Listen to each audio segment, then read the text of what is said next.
The village swordsman honed his skills. His movements were crisp and fast, able to slice through an enemy in a split second. In addition, the man was very good at footwork. He skillfully moved at the same time as his sword, moving in unison with it. The swordsman delivered a powerful blow with his weapon, exposing the sword in front of him. All the while, he was focused only on the very tip of his sword. After the last blow, his weapon began to glow brightly. Everything around seemed to freeze, watching his skill at this moment. After that, the man decided to retreat back and prepare for the next attack. His body was covered with bruises and scratches. With that in mind, the swordsman wasn't even going to stop. Landing on the ground, he confidently looked in front of him and began to prepare for an attack. Delivering a flurry of blows, the man created a real light disco around him. The glare from the blade of his sword reached all the nearest points. Village swordsman moved smoothly in a circle, shuffling with his feet. He used the technique of 24 plum blossoms, but decided to improve it a bit. He did much less than expected from one of the best technicians in the world. The Hua Mountain technique consisted of 24 consecutive steps. Village swordsman made only 8 and delivered the final blow. He held the sword in front of him as if cornering the enemy. The man's hair slowly developed in the wind, giving him an incredibly heroic look that suited him incredibly well at this moment. Village swordsman looked straight ahead, as if seeing the future. He was able to perfect the 8 plum blossom technique. After his workout, the man exhaled and rested as best he could. His training was constantly watched by 2 old men who simply could not believe their eyes. They opened their mouths wide in surprise when they saw the advanced technique of 24 plum blossoms. A new star had shone in their Manhwa sect. One of the old men immediately approached the swordsman named Taos and made suggestions to him. According to the old man, the swordsman should have taken responsibility for the Manhwa sect. The village swordsman bowed his head and answered his older brother that he could not take on such a responsibility. The old man was just shocked to hear this. He asked Daos to think carefully about this proposal, as he believed that there was no one else in the sect who could wield a sword so skillfully. Taos took a deep breath and sank into thought. Mount Hua was the place where he was born and lived his whole life, protecting his relatives. The village swordsman replied that he agreed to teach the future talented students everything he could, but refused to take on the role of leader. The elders could not understand the man's thoughts at all. They remembered that from childhood he was distinguished from others by his talent, but he never wanted more. Looking at the village swordsman's face, the elders felt that he only needed to take one step to compete for the role of leader even in the Wudan sect. The elder brother decided to remind the man that any leader has his flaws. Daos asked not to mention the last offer again. The men understood very well that by refusing such an offer, the village swordsman could leave Mount Hua and go wherever he wanted. Based on these thoughts, the elder brother reminded Daos that he should keep his word and stay on Mount Hua to teach future students. Daos bowed his head to his elder brother and promised that he would fulfill any other request of his, including preparing the future generations for hardships. The village swordsman stayed on the mountain and began teaching talented students. Time passed very quickly. Outside, spring has come and brought the rains with it. Almost imperceptibly, summer came, and the same tree shone with bright green colors, spreading its leaves under the sun's rays. Autumn also crept in almost imperceptibly, and the tree turned red. Its orange leaves began to fall to the ground, signaling the inevitable passage of time. In winter, there are almost no leaves left on the tree. The years continued to pass, and only a steadfast and old tree remained irreplaceable on Mount Hua. For several years, Mount Hua has hardly changed. The elders continued to lead their sect, preparing the future generation to do the same. The top of the lotus flower was the main residence of the Hua Mountain sect. It's been more than 10 years since Dao's training, so things have changed a lot. The old man strode confidently forward, shuffling his feet. He moved as slowly as possible because his age no longer allowed him to run as fast as before. He began to climb the stairs and move even more slowly. The man held a sword behind his back, a red tassel dangling from its hilt. Daos admitted that he was already too old, and even a light breath of wind could knock him off his feet just by accidentally blowing in his direction. Holding his weapon firmly behind his back, the old man continued up the stairs. He felt the strength continue to leave his body with each step. Finally, the swordsman almost reached his goal, climbing to the top of the lotus flower where he was greeted by the bright sun along with the old, graceful buildings. Taos began to look around and did not understand what was happening here. Nature has changed a lot, but something has remained the same. The buildings were the same as they were several decades ago. The buildings continued to stand strong despite their solid age. The old man continued to walk forward towards the central entrance. Local residents suddenly noticed how a very respectable guest was approaching them. They immediately turned to face the great swordsman and bowed their heads before him. The men greeted the elder by folding their hands as a sign of respect. Taos walked past the locals and assumed it must be cold here. He told the men to hurry and move inside the building. Looking at the great elder's back, the men wondered when they would be able to gain even some semblance of energy. The man's hair was still growing heroically in the wind. His outlook had hardly changed over the years and remained as confident as ever. Daos was heading to a hall called Yuqing. An important meeting awaited him here, for the sake of which the elder came to the top of the lotus flower. Going inside, the man saw in front of him bright red curtains, which were on all the windows and incredibly matched the interior. It was very light around, considering the large number of windows. Huge wooden columns supported the building, which had been standing for more than 100 years. There were 9 people in the main meeting hall, including the leader, who was sitting on the edge of the table. They did not speak to each other and waited for their guest. Finally, the door to the meeting hall opened, and a large swordsman stood in front of the men, holding his weapon behind him and confidently looking ahead. Those present immediately rose from their seats and bowed before the great elder. The leader also greeted the old man with folded hands. Dao said that he finally managed to come here. The elder was surprised that everyone was present and asked the leader if he had made a decision after all. Sect leader of Mount Huatai, Pyongjia, replied that they could not fail those who believed in them and looked to the sect as their support. The great elder asked the interlocutor, maybe he is just looking for an excuse, but we need to find a way to get out from under the oppression of the Wudang sect. The sect leader continued to be in his place with his wards. He received a question. Was it not clear that the Wudang sect was following the same path? Pyongjia bowed his head to the elder and, closing his eyes, offered his apologies for not being able to predict the course of events in advance. Dao looked coldly at the sect leader and tried to find the right words to motivate the locals to change the course of their progress. The elder remembered the proverb and told the man that a sharp knife can become dull very easily, as can a mind that is constantly working without stopping. Daos asked the interlocutor, what is the point of having a golden house and a jade palace at all, if the obsessive thoughts of the thoughts will not allow even to sleep peacefully inside? The elder remembered that it had been more than 100 years since he last entered here, but his heart continued to beat with the same frequency. Daos could not believe that his disciples had abandoned the way of Tao, instead choosing worldly cares that forced them with all their might. Those present felt a little uncomfortable when Daos referred to them as those who had undergone rejuvenation, but fell into a frenzy and put earthly desires first. After that, the old castle closed for a few minutes and absolute silence reigned in the hall. The elder stood by the central entrance all the time without moving a single step. Hua Mountain sect also remained in their seats and did not dare to sit down. They were waiting for the verdict of the elder. Taos at some point decided to break the dead silence and turned to Pyongjia, which incredibly scared everyone present in the hall. The sect leader was simply shocked when the elder said that he would no longer be able to see him, so he asked him to lead the Hua Mountain section well. At this moment, Pyongjia remembered how he was at the training of the whole master. Daos, as now, carried the sword with the red tassel. Then a satisfied smile appeared on the man's face from how his best student was learning and taking everything he needed from his teacher. Pyongjia trained very hard, giving his best every day. He followed his teacher's instructions without moving a single step from this path. Now, everything was completely different. Between the student and the teacher, there was a breakable wall, which the leader of the sect could see right in front of his face. The man sharply turned to the elder and asked why he behaved so arrogantly. Taos replied that he would rather continue wandering the world with his sword. After a clear and comprehensive answer, the grand elder left the meeting hall and headed in the direction of the exit. Men watched only his shadow. Hua Mountain sect leader was in absolute shock after meeting the elder. The wards immediately approached the man and asked if everything was okay with him. Pyong's face Jia seemed to hate the elder to the bone. The man remembered that Daos had always been a person who could not be trained by anyone. The leader clenched his left fist tightly and mentally asked the old man if he really believed that his decision could help the sect that was once closest to him. Continuing to stare at the old man, Pyongjia addressed him, informing him of the incredibly heavy burden that he now had to carry personally.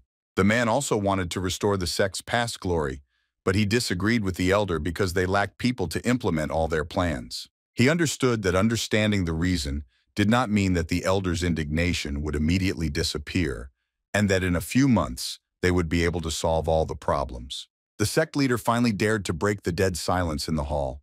All the wards looked only at the leader, expecting something incredible from him. Tae Pyongjah said that there was an event right on their noses that they simply could not miss. The article of the 6th Hua Mountain Dragon Tournament. Daos, at this moment, continued to leave the meetings, and out of the corner of his ear, he could hear the sect leader talking about the very important Hua Mountain Dragon Tournament. All the attention of those present was focused on the leader of the sect. Tae Pyongjah bowed his head and announced that the 6th article of the Hua Mountain Dragon Tournament would begin now.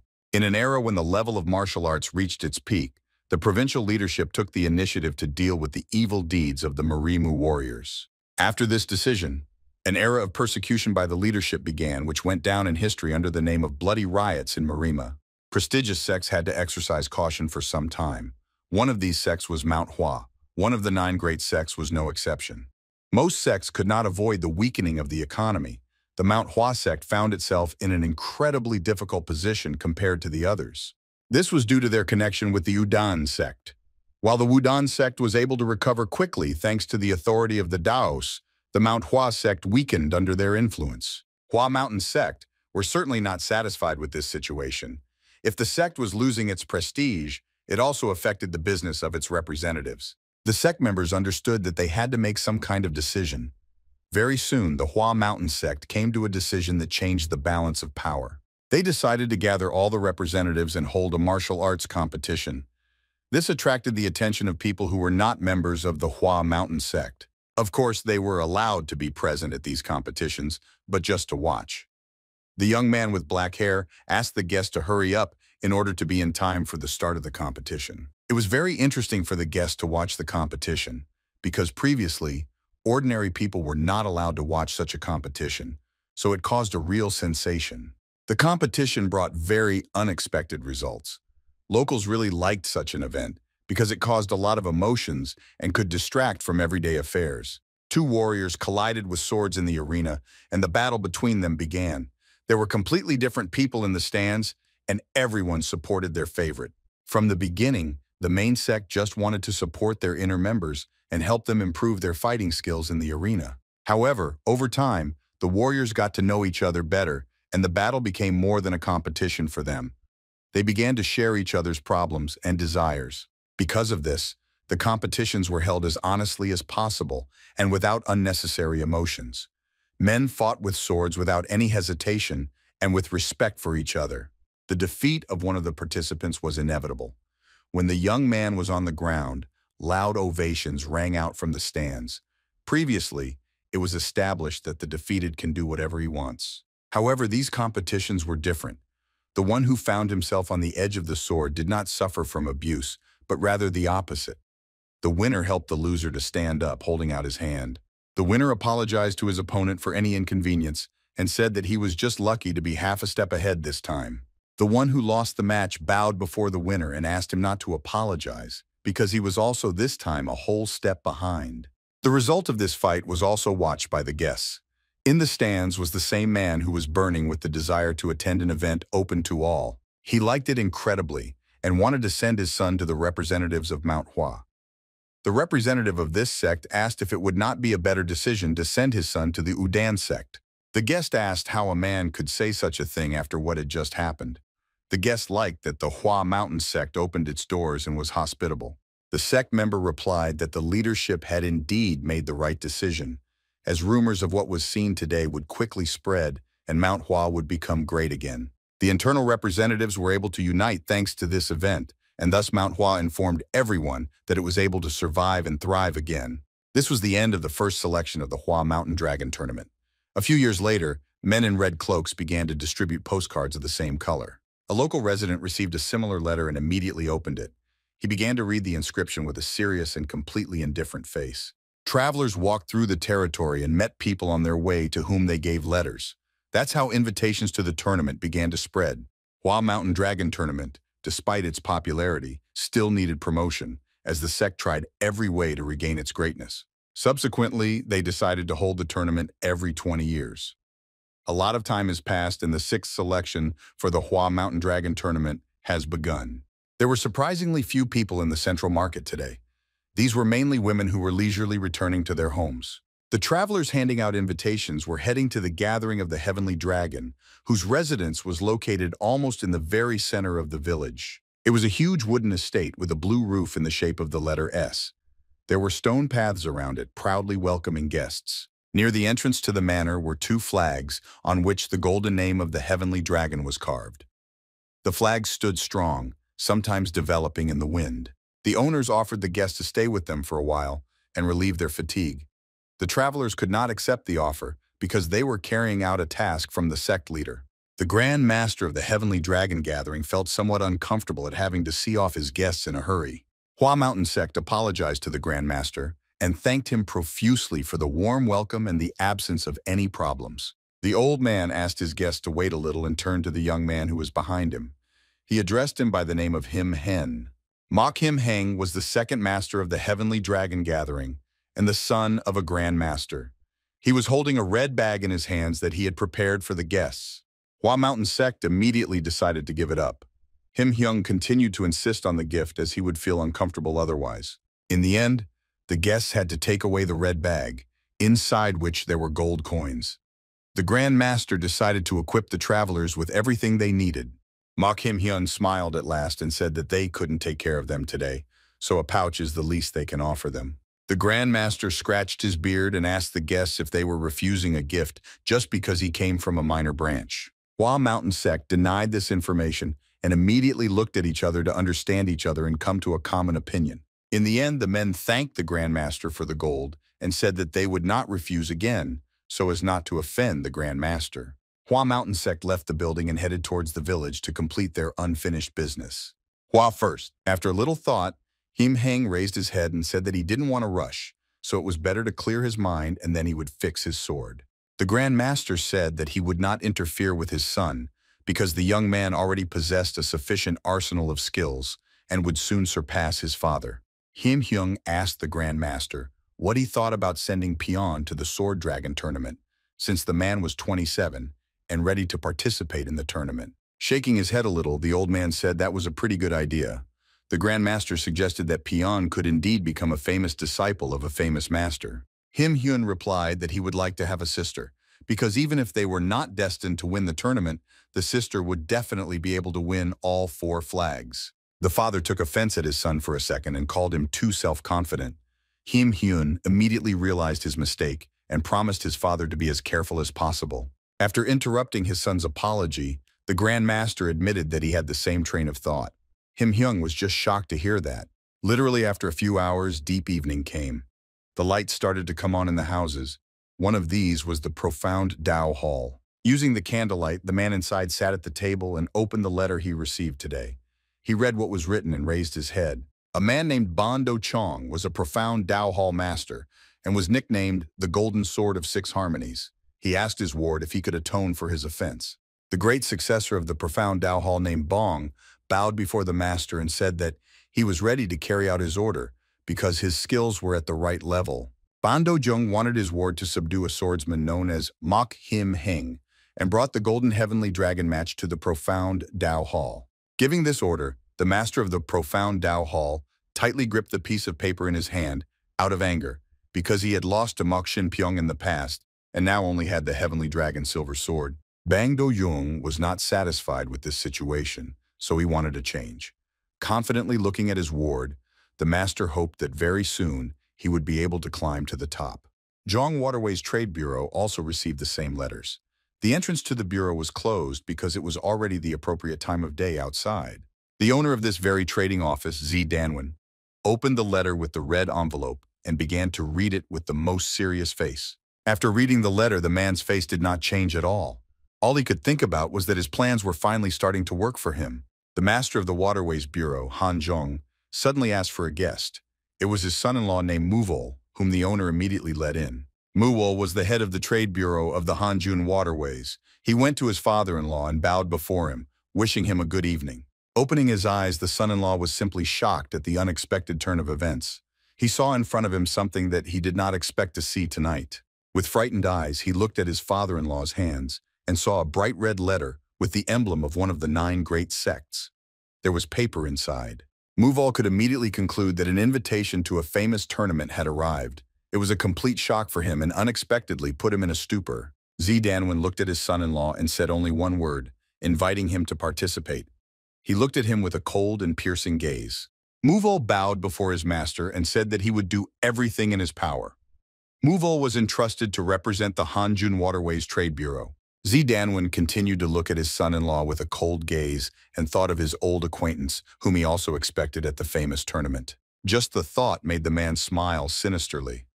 He thought that this time, he would definitely destroy the illusion hanging over his head. The representatives of the Mount Hua sect went further on their journey and were now on Mount Dingjun, which was further to the east. The men discussed among themselves the long road ahead of them. They were very tired and wanted to rest and eat. The brothers were heading to a small village.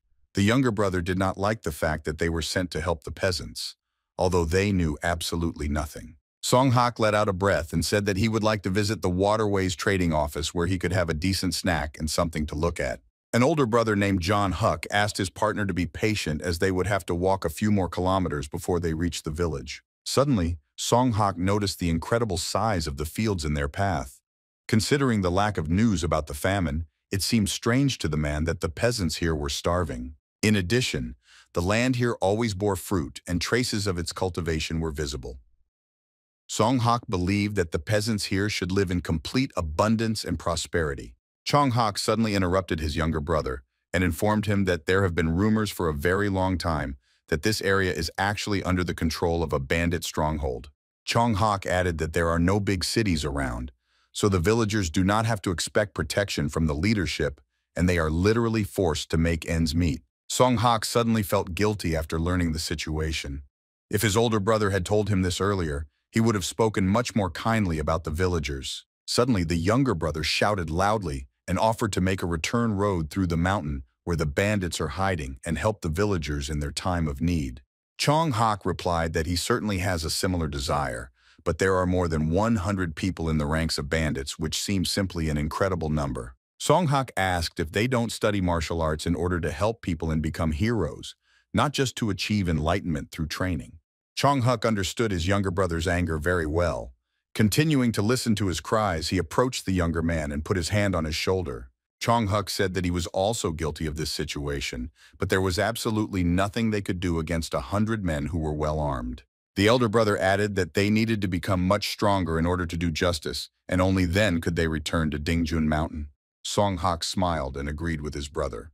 The man also added that it would have been possible to send their master here if it had been closer to the top of Hua.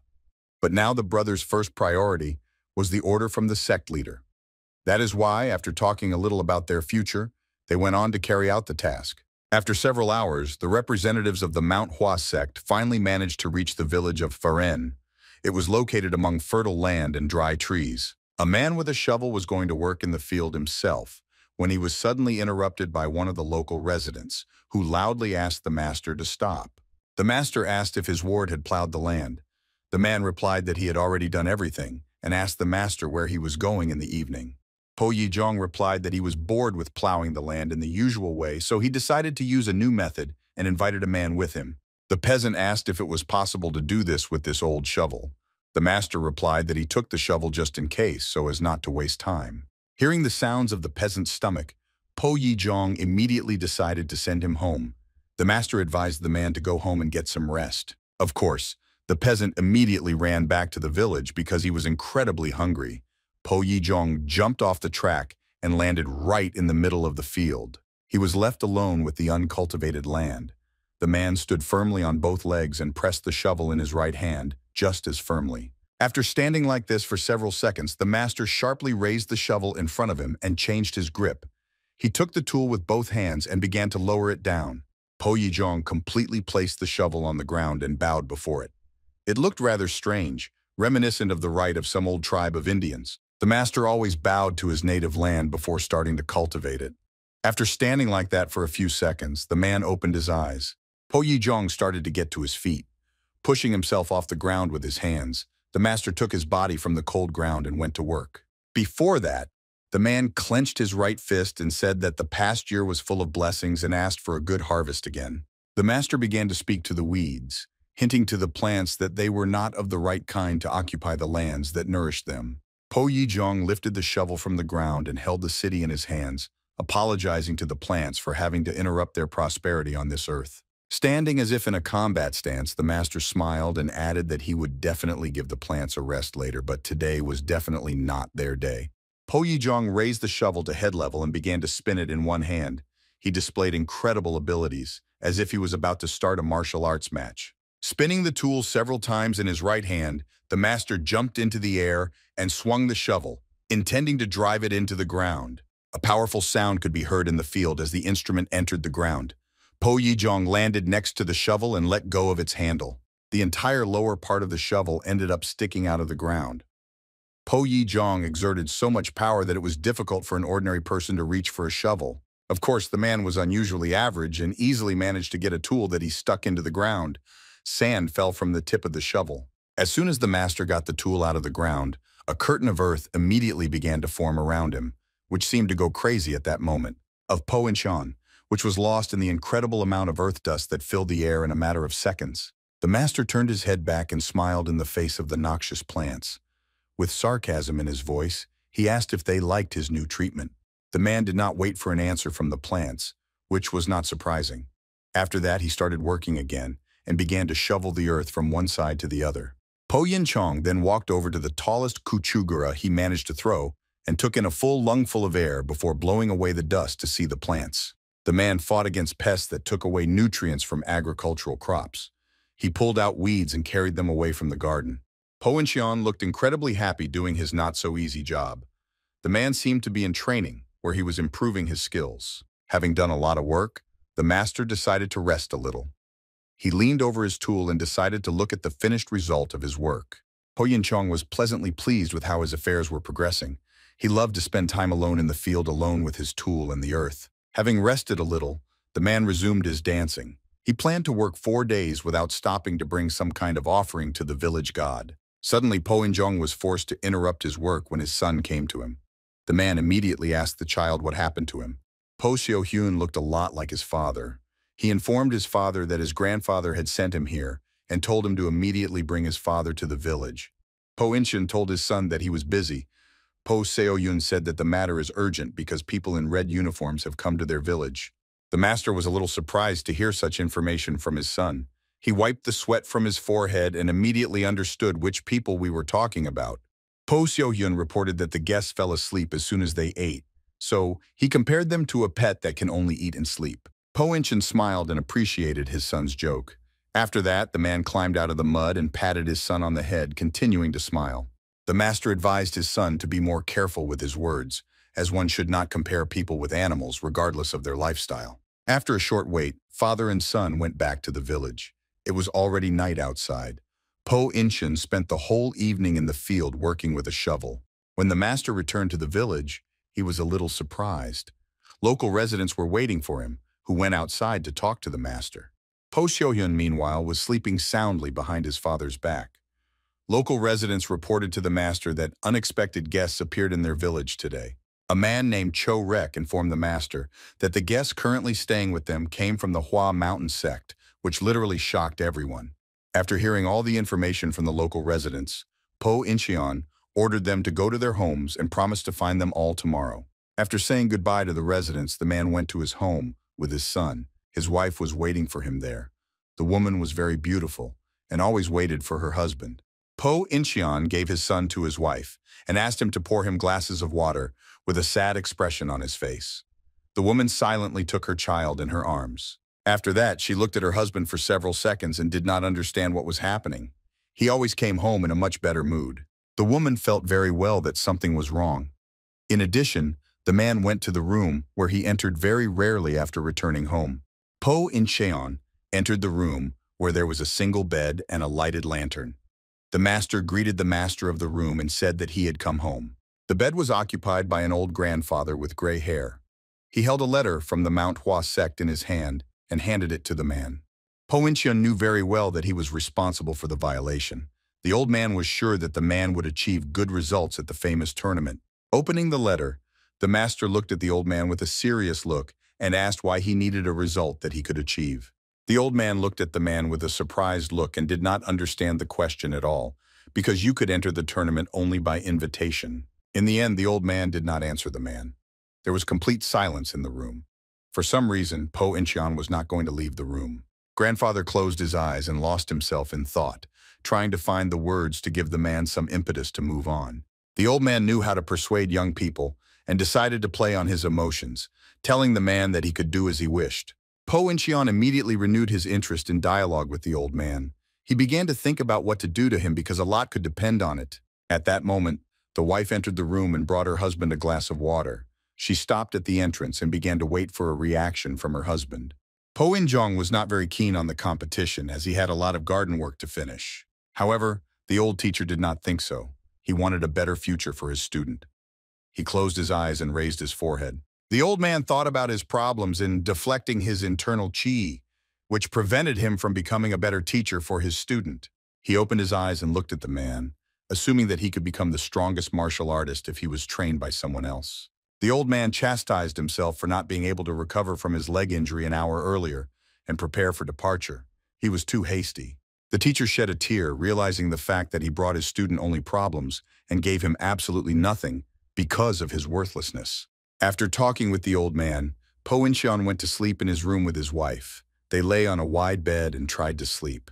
Po In-cheon lay face up with his eyes closed. He snorted loudly, each time gathering as much air as possible into his lungs and slowly exhaling it. The wife couldn't fall asleep that night and watched her husband all the time. She could clearly see that there was definitely something wrong with him. The woman felt that her husband wanted a completely different future, but could not give up the current situation because of his family. The wife focused her attention on her husband's face and remembered how happy he had been in the past, when absolutely nothing held him back. She imagined Po Ying-jong beginning his training with the master. At that time, he was still an ordinary young man who had almost no knowledge of martial arts. However, very soon, the young man began to turn into a real talent. The master was satisfied watching the work of his best student. A young girl sat at a table near a tree and watched her fiancé. She got incredible pleasure from the smile of her future husband. The future wife imagined her husband's future and smiled. A slight blush could be seen on her face.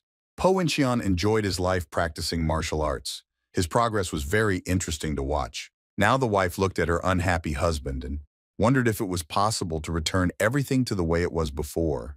After looking at the face, the woman mentally said that she should believe and not stand in the way of a man who needs free breathing. Suddenly, Po In-cheon opened his eyes and saw someone's face in front of him. He was a little scared as he had almost fallen asleep a few seconds before. Getting up from the bed, the husband asked why his wife was awake.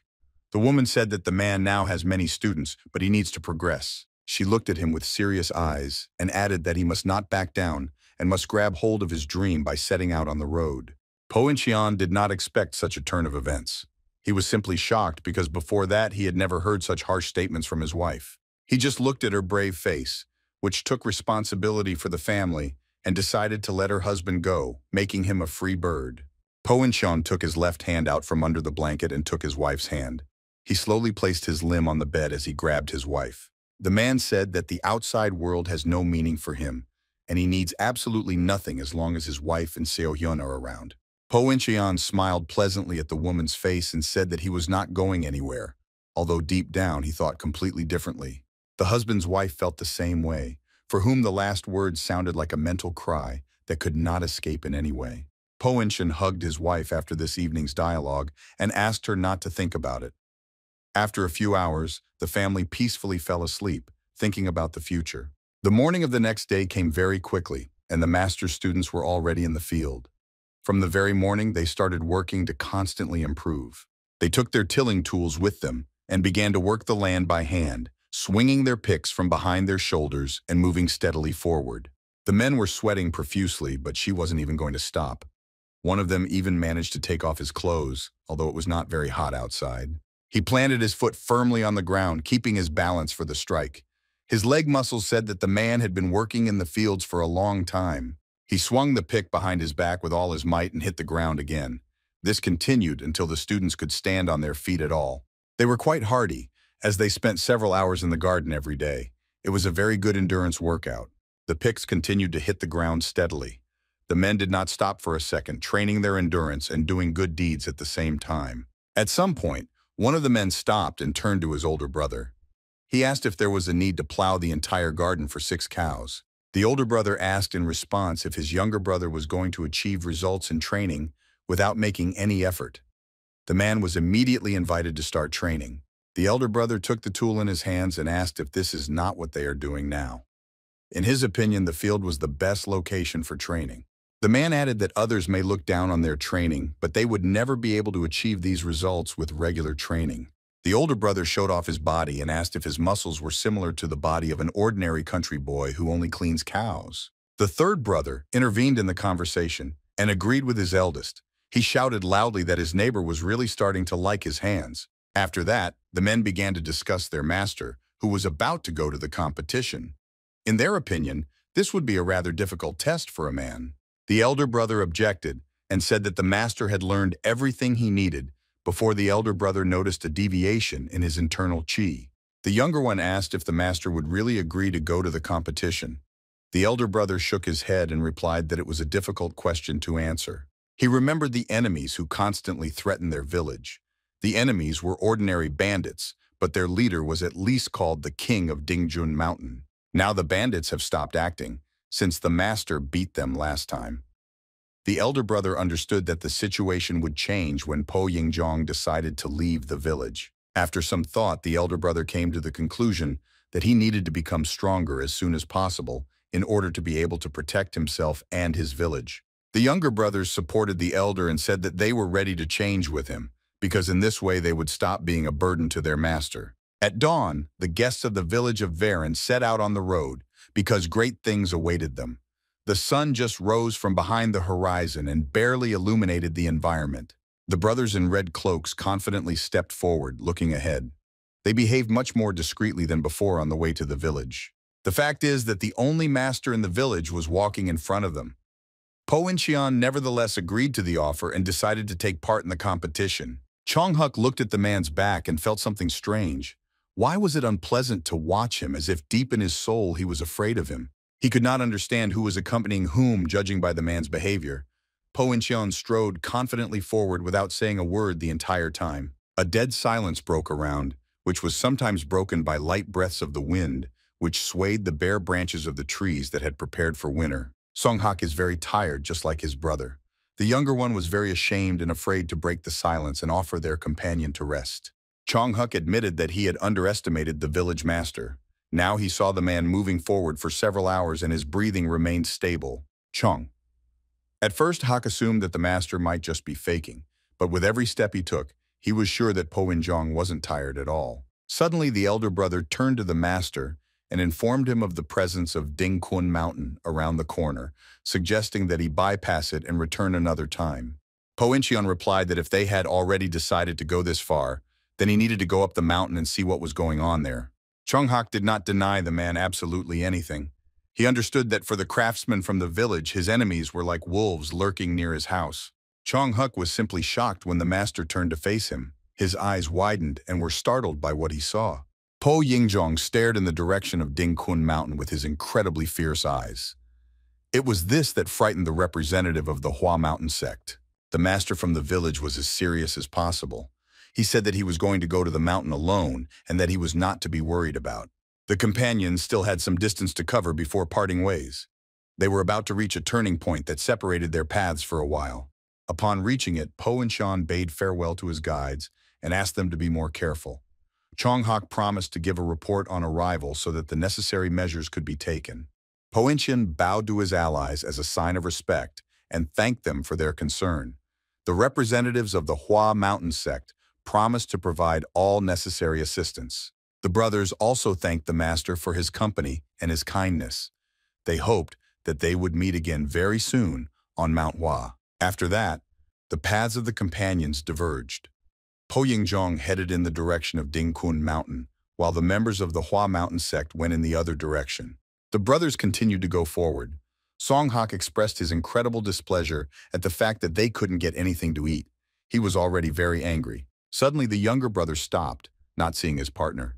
He turned his head back and wondered where his older brother was. Song-hak saw his brother behind him and asked why he stopped in the first place. Didn't he want to get to a place to eat as soon as possible?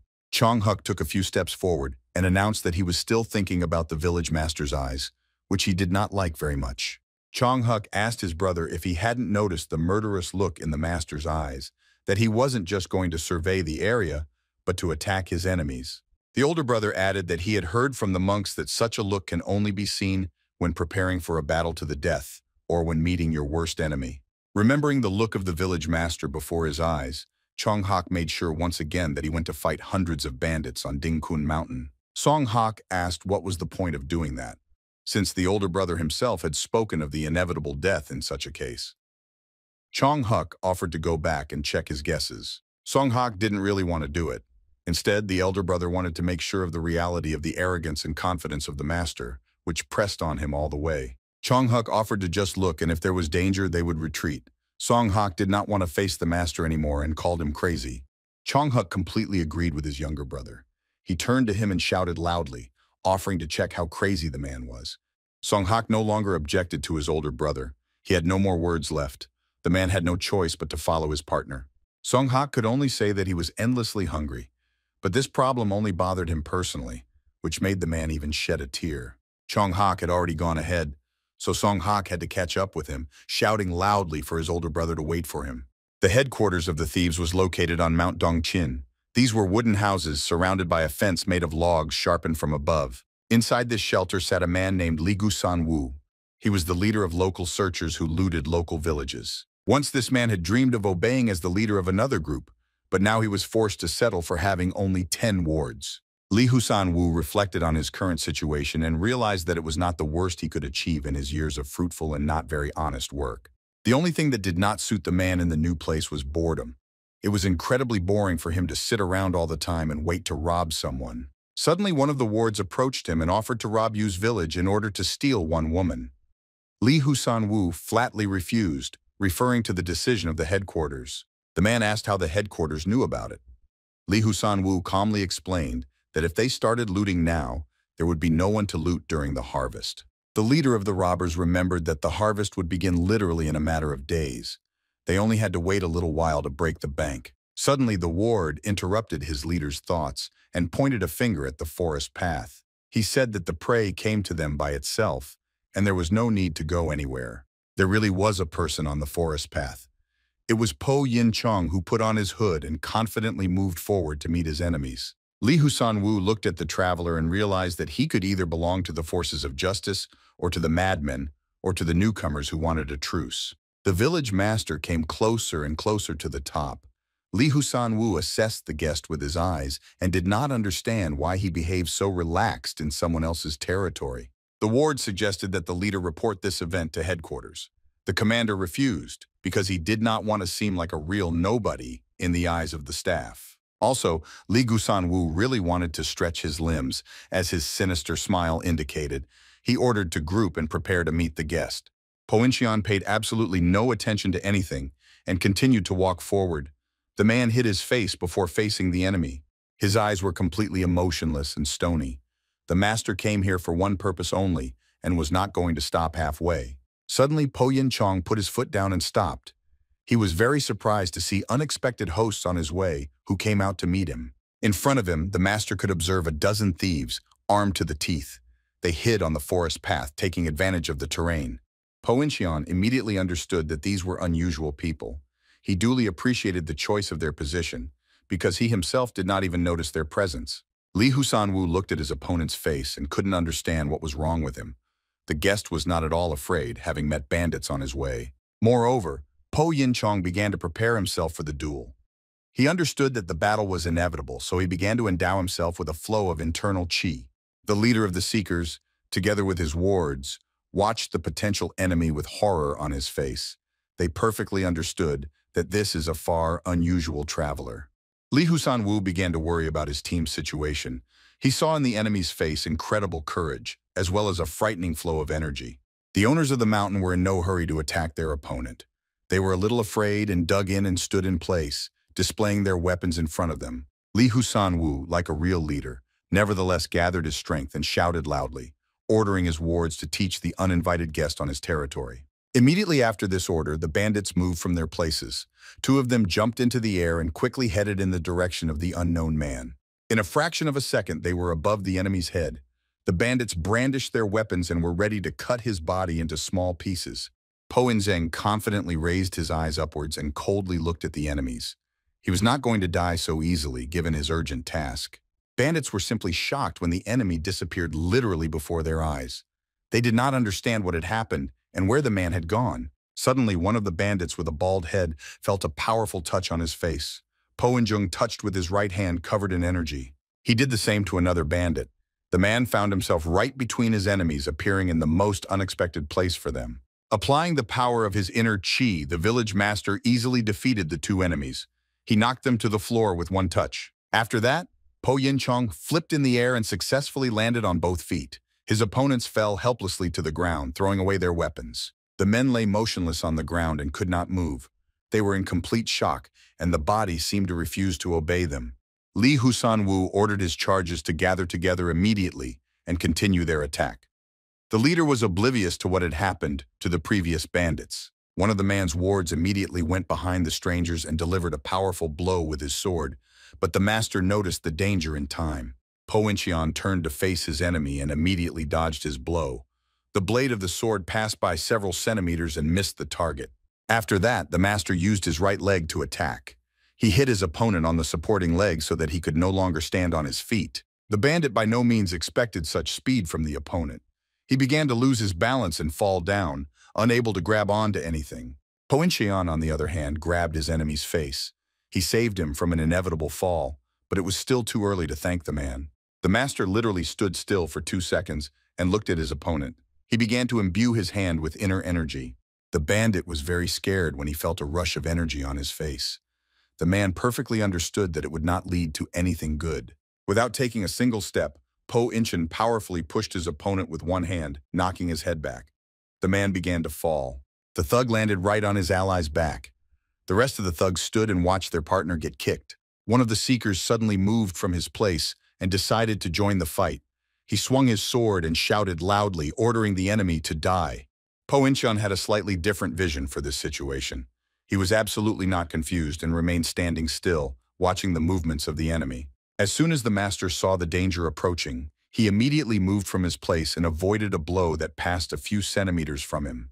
The bandit hit his sword in front of him with all his might, trying to hit his opponent. However, he managed to hit only the rock behind the master. The man raised his sword and saw that his attack had failed completely. He was holding half of the sword in his hand, with which it was impossible to continue the duel. Po In-cheon launched a counterattack immediately after that. Pushing off the ground, he stood next to his opponent and placed his right hand on his body. The bandit lowered his gaze in the direction of his stomach and saw the master's hand, which had already made a push by using the internal energy. The man could not understand what had happened. His gaze was completely blank, and he had absolutely no time to even scream. In a fraction of a second, the bandit was already a few meters away from his opponent. With incredible force, the master threw the bandit to a great distance. The man flew back, meeting an obstacle on his way. He landed right on top of his ally, preventing him from continuing the match. Both men fell helplessly to the ground as they continued to slide. Only one leader was left standing on the ground, who was in complete shock. Lee Husan-woo stood on the battlefield with his mouth wide open in surprise. He had already regretted running into this stranger 10 times. Po In-cheon wasn't going to stop there. He used his inner energy again, covering his hand with it, and was about to teach his opponent. The seeker leader watched his enemy and saw the color change on his arm. He had seen this before when he served in the Black Shadow Cavalry. The man remembered that in the ranks of the cavalry, they heard about Da Chol, who had black hands, but it turned out that this was just a side effect of taking medicine. Po In-cheon was not going to wait for his enemy to prepare for defense. The master immediately moved from his place, which greatly complicated the opponent's position. Lee Husan-woo was forced to react quickly to the situation. He began to retreat back and swung his sword to prepare a counterattack. The village master perfectly saw every move of his opponent. He braced himself for a preemptive strike and aimed to avoid further trouble. With the help of his energy arm, Po In-cheon deflected the opponent's counterattack, hitting his right arm. Thus, he knocked out the weapon from the man. Lee Husan-woo was in an absolutely losing position. His right hand was out of the fight, and the enemy was just beginning to act instead. The master placed a hand on his opponent's left shoulder using his inner chi. The bandit leader immediately felt the side effect. Po In-cheon pushed his opponent, knocking him several meters back. Lee Husan-woo now fully felt what his charges were feeling. The man tried to break, but the speed was too high. Eventually, he landed and lowered his left arm, which was wounded, down. Lee Husan-woo felt excruciating pain in his left shoulder. He screamed loudly from this pain and understood that he could not win this match. Po Inchin slowly approached his opponent and looked into his eyes. The man admitted that his enemy was physically strong but absolute in battle and not now. Li Husanwu loved life very much, so he quickly started changing his shoes. He asked his opponent to take pity on him and promised to do anything to anyone. Po Inchin took his time to answer his enemy. He looked at him with his superior gaze and thought about what decision to make. Li Husanwu continued to kneel and hold his shoulder. He hoped that the enemy would still make the right decision for him. Po Inchin, after being silent for a while, told the man to lead him. The leader of the searchers did not understand anything and asked what the enemy meant. The village master said that the leader should take him to headquarters, and then he would think about saving his life. Li Husanwu rose to his feet and asked his opponent if he could first administer first aid to himself and the wards who had been injured in the battle. Po Inchin looked at the interlocutor with a sinister look and said that he did not have time. The man asked, "Does the thief want to die on the spot?" Li Husanwu understood that jokes with the interlocutor were bad. He immediately retracted his words and said that he would immediately take his opponent to headquarters. The leader of the Seekers left his wards behind. They lay on the ground completely unconscious. In the end, they were lucky to at least stay alive. Walking forward, the leader constantly looked around. He managed to assess the uninvited guest and realized that he was a swordsman because he was carrying a large sword behind his back. Li Husanwu was able to feel the power of this man on his own skin and decided that he wanted to become a leader and destroy all those who disagreed with him. The current leader's shoulder was incredibly painful, and he did not know whether he would be able to reach the headquarters at all. Besides, he had danger right behind him. Despite the pain in his shoulder, the leader of the Seekers continued to move forward. All around were high rocks and dry trees that somehow survived in the mountains. Po Inzeng followed his enemy and was a little surprised. They suddenly began to descend, which contradicted the data that was known. Li Husanwu understood very well that the man might find their path suspicious, so he smiled and said that the road always goes up and down. Suddenly, Po Yinchong stopped when he saw something strange in his path. He looked up and heard the sound of a fast shell. He noticed an arrow moving incredibly fast towards the west. A red mark was shuffled near its sharp end, which was a certain signal. Po Inchin was immediately alert and realized that they might be ambushed. He immediately came to the conclusion that the man in front had decided to set him up. Li Husanwu hastened to dispel the doubts of his enemy and said that he did not have a hand in this, and the wards decided to report the enemy to the headquarters without him. The master decided to believe this man and looked up again. He once again heard a strange sound that was identical to the previous one. After the first arrow came the next one, which was an absolute copy of the previous one. The seeker sent another arrow to relay the information to headquarters.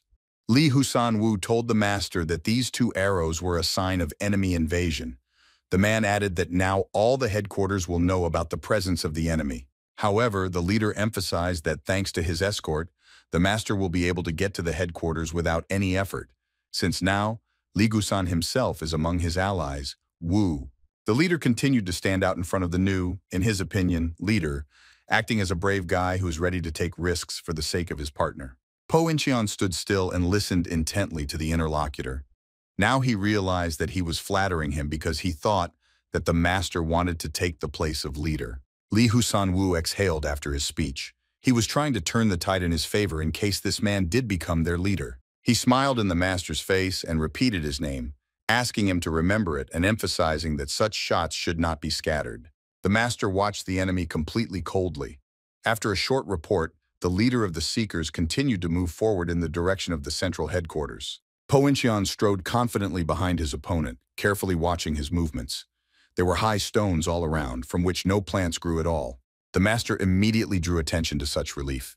He understood that trees grow almost everywhere, but in one place they are not observed at all. As soon as the enemies realized that the enemy had determined their location, they immediately jumped out from behind the rock and surrounded the enemy that came into their territory. Li Husanwu decided to defuse the situation a little. He asked his allies to calm down and introduced the man behind his back as his lord. Po Incheon cautiously surveyed the enemies behind him. He could hear the men whispering to each other, trying to come to a common opinion. In the end, the warriors decided to listen to the leader of the Seekers and lowered their weapons. They let them pass on, continuing to look after them. When the path was clear, Li Husan turned his head back and turned to the master, informing him of a safe path where they would no longer be in danger. After going through the ambush, Po Po Yin Chong had to admit that it was pretty good. The man realized that quite unusual bandits live here. Po Incheon was heading towards the headquarters to find out what happened here after the master's battle. Thanks to a not very faithful opponent, the master got to the mountain itself. The headquarters was guarded by many bandits holding cold weapons. They stood all over the territory of the headquarters of the coma, observing the changes in the environment. Suddenly, the two guards who were stationed right at the central entrance saw a very strange picture in front of them, which they had not seen for a long time. Just in front of them was an uninvited guest who had arrived here together with the leader of the Seekers. Po Incheon stopped in place as he passed the inspection. The members of the bandit group looked at the stranger and assumed that this could be a new contender, since he looked quite serious and even murderous. Some were quite skeptical and were already preparing a coffin for the newcomer. They were ready to fight over bookmarks how long this applicant could last. Po In-jung listened to all these conversations behind his back and showed no emotion. He understood that he had a completely different goal and did not need to pay attention to anyone. Dingjun Mountain was surrounded on all sides by bandits. They were guarding an important figure who could not be allowed to suffer in any way. The king of Dingjun Mountain sat on his throne in the form of a wooden stool with his hands folded in front of him. He was obviously a bit bored and was expecting a guest to arrive. The king of the mountain was called Jang Il-pen. A pleased smile appeared on his face, in which one could see evil intentions. The situation that happened 20 years ago with teacher Po Incheon took place on Mount Jonan, where the family lived for quite a long time. A rather modern house for those times was located on the mountain. There was a small vegetable garden in the backyard, which brought fruit to the family year after year. The father stood over the body of his wounded son and tried to cheer him up somehow. Before that, he persuaded him to stay, but he did not listen to him. Now the father had to say motivational phrases so that his son would not give up.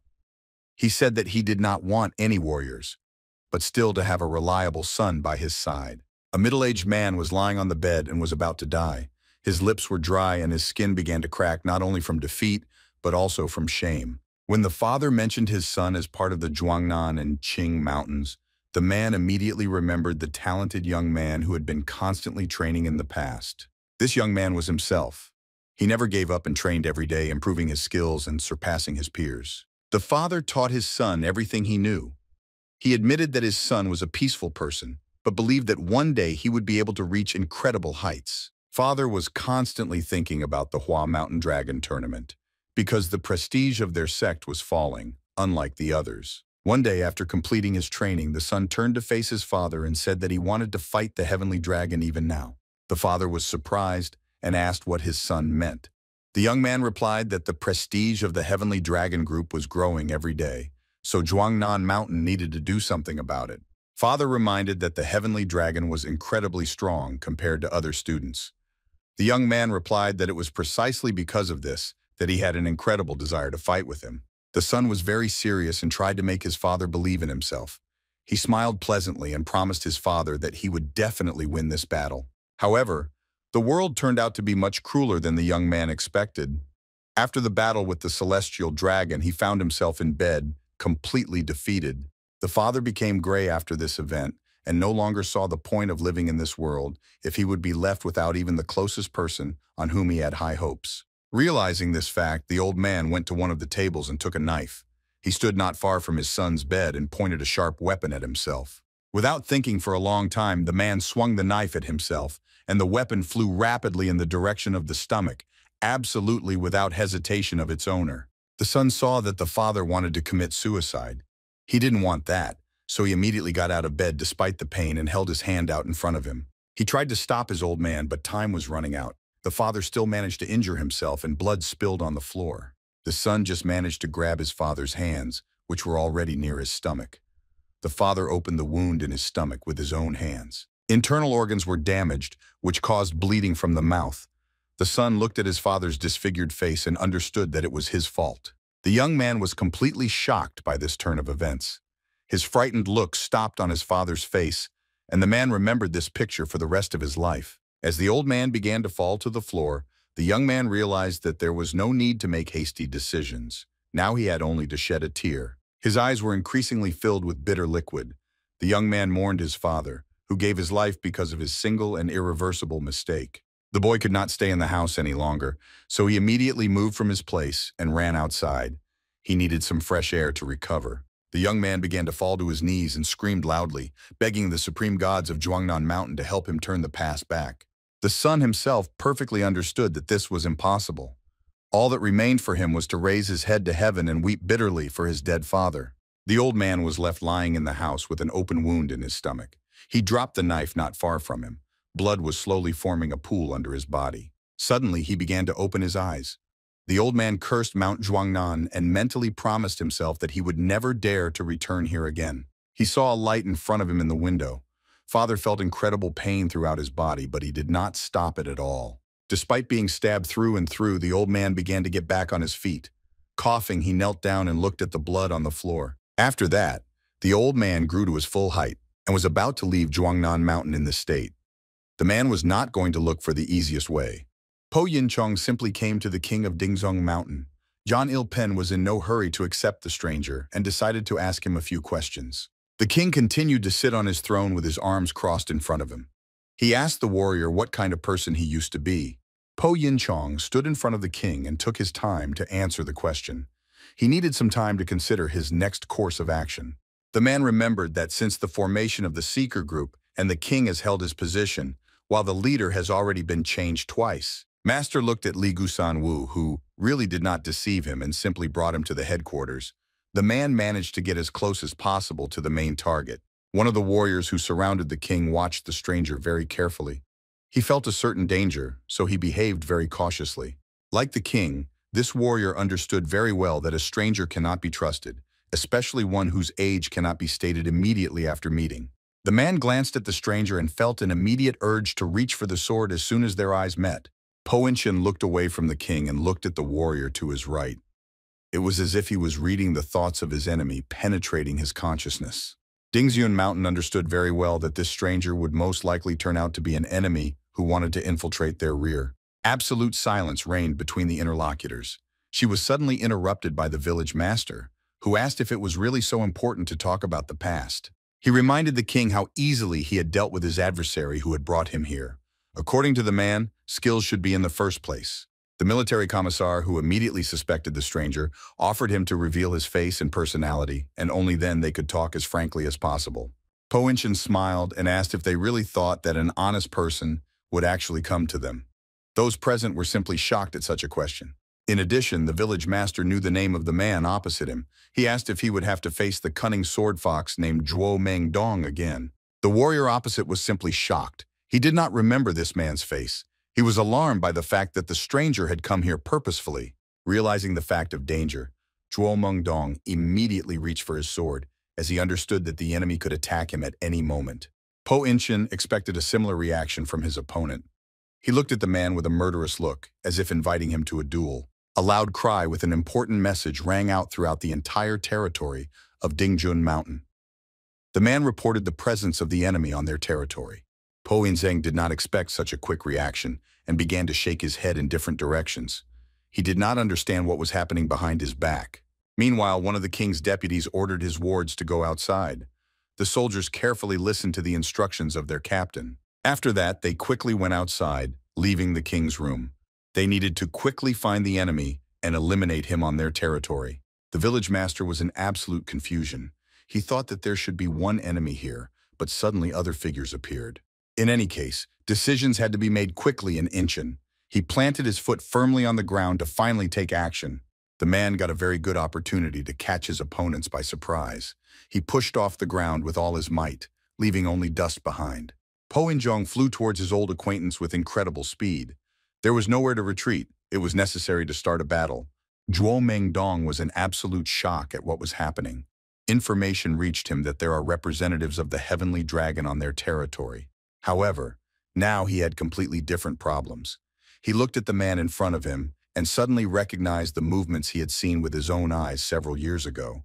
Po In-chong watched his opponent's reaction carefully. In those frightened eyes, he could clearly see that Zhuo Mengdong remembered their last meeting. It happened 5 years ago. One of the squads of searchers, led by their commander, moved towards the village of Hvaran to finally rob it. The commander of this detachment was Zhuo Mengdong. The man learned that the old defender of the village had lost his inner energy, so he chose the best time to attack. The warriors frantically moved forward after their commander. They finally had the opportunity to rob the richest village that could always stand up for itself.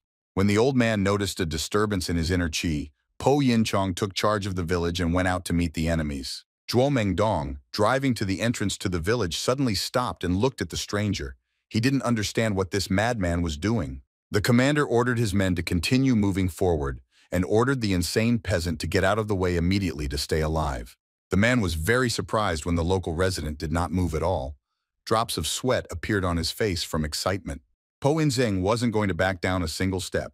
Instead, he, on the contrary, got up from his place and rushed into battle to defend his village. He swung his right hand and delivered a powerful blow, striking his opponent. It was the man's first fight for his native village. Zhuo Mengdong was in absolute shock and did not expect that there were any masters left in this village. He only knew a sick old man. The commander paid the full price for his imprudence. He did not have time to react to the young man's attack and was forced to take the blow, losing his right eye. Now Zhu Mengdong could say with confidence about the boy from Huaran. He shouted loudly, informing everyone present of the enemy's abilities. It didn't matter to Incheon at all, but how much did he know the level of the army of Mount Dijon? He decided to conquer its peak, so there was no turning back. Having approached the enemy at the right distance, the village master put his right hand in front of him and concentrated the flow of energy on its end. The king of the mountain was on the way to the man. Janil Pen was just shocked. He saw that he was in danger. He had absolutely no time to react. The man lost his balance after meeting his opponent and flew back. On his way, he met one of the wards, who softened his fall a little. Po Incheon was not going to stop there and continued to give nightmares to the king. He swung his left hand to admonish the man once more. With incredible speed, the man grabbed the mountain king's hand, squeezing it tightly. Janil Pen at this moment did not understand anything at all. The village master took advantage of the right moment and twisted the man's bone in the other direction. A loud, unpleasant crunch sounded on the battlefield. Janil Pen grabbed his wrist and let out a loud cry of pain. The man did not expect that the enemy would be so strong. One of the warriors present immediately decided to take revenge for his king. He went behind his opponent and swung his left hand for a strike. Po Incheon did not expect such a turn of events and was forced to react as quickly as possible. He turned his face back to assess the situation. Seeing the concentration of energy on his enemy's left arm, the man decided to do the same to answer his opponent in kind. Two warriors collided in a blow. Po Incheon counterattacked his enemy with almost identical force to be able to retain the upper hand. The village master's plan turned out to be a bit of a failure, and he came out weaker in this encounter. The man flew away several meters and turned over in the air. Despite this, Po Yin-chong was still on full alert. He drew his sword from behind his back to attack his opponent by surprise. The enemy was indeed completely shocked by the speed of his opponent. He stood silently and waited for the man to cut his throat. Instead, the match was watched by another representative of Mount Dinsyun. He realized that it was time to intervene in the duel and pushed himself off the ground. The warrior put his sword in front of him and headed in the direction of the enemy, trying to cut him to pieces and save his ally. Po Incheon was forced to retreat to the defensive. The man began to dodge the sword strikes, sometimes blocking them with his weapon. The porcupine-haired man decided to take advantage of his opponent's weakness and attacked him from behind, trying to grab him and defeat him. The village master quickly made a decision and twisted in the air, landing on his hand. Now he faced two opponents at the same time. The man pushed off the ground with his left foot to be able to attack his opponents at the same time, catching them both off guard. The man with the sword continued to charge at the enemy, swinging his weapon. He followed no strategy and just tried to hurt his opponent.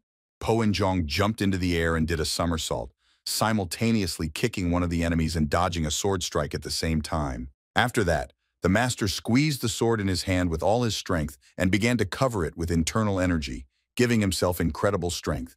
Po Incheon used a technique called Rain of Falling Plum Blossoms and headed towards the main enemy that was a little further away. Doing a backflip, the master cut off the hand of his old friend.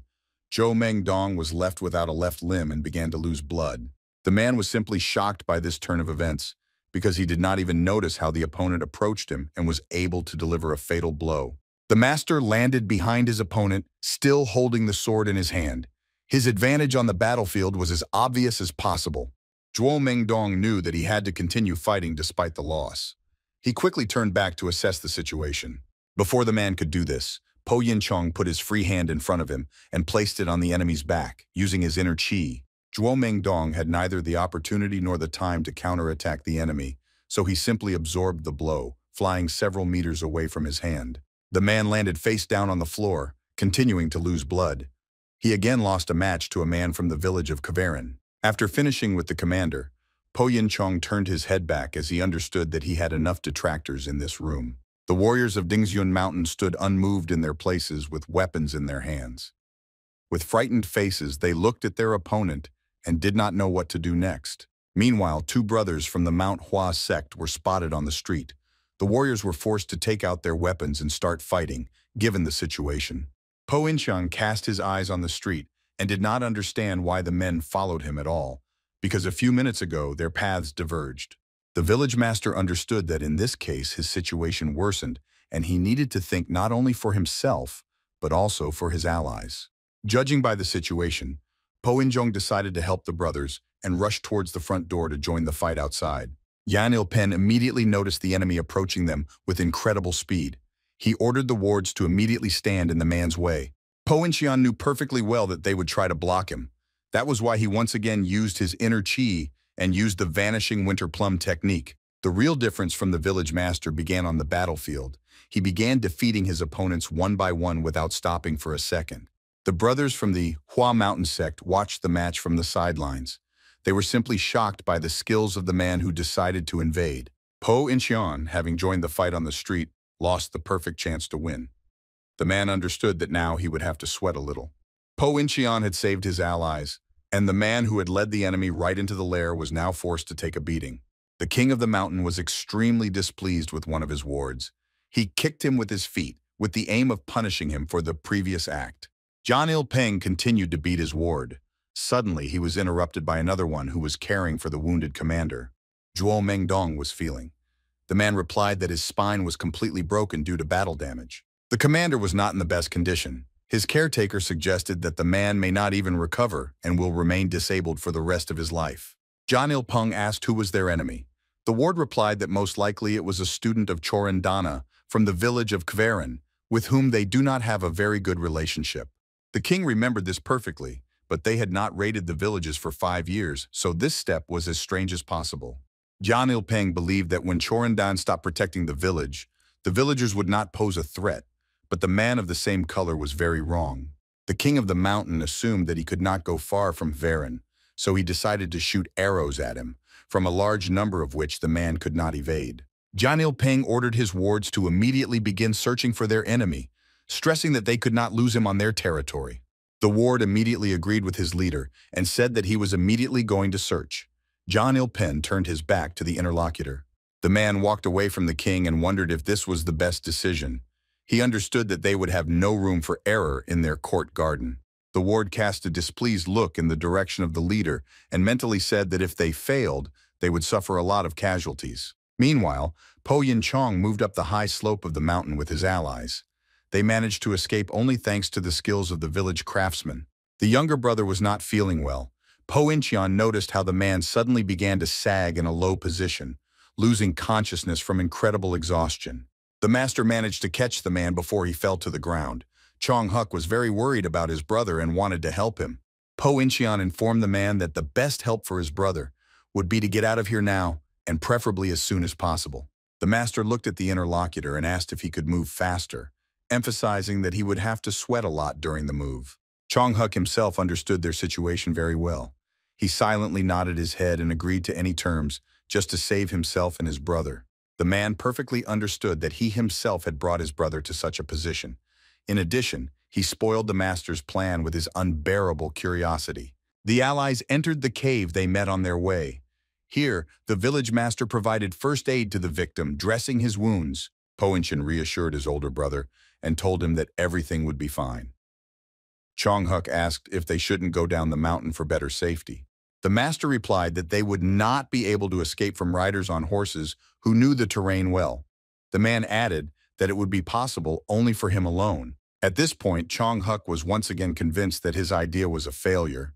Now he and his brother were only a problem for the village master in this situation.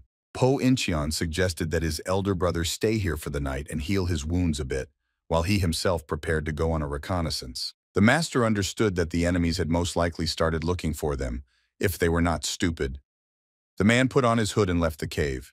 Chong-huk looked after his ally and realized his worthless position, because he could absolutely not help with his skills. The elder brother remembered how Po Yin-chong suddenly burst into the battlefield and began to protect them from the opponents, destroying absolutely everyone in his path. Jingchun mountain representatives were contorted with fear at this moment. They didn't know how to defend themselves against someone they couldn't catch up to. Po Incheon kept his allies behind him and brushed off his enemies.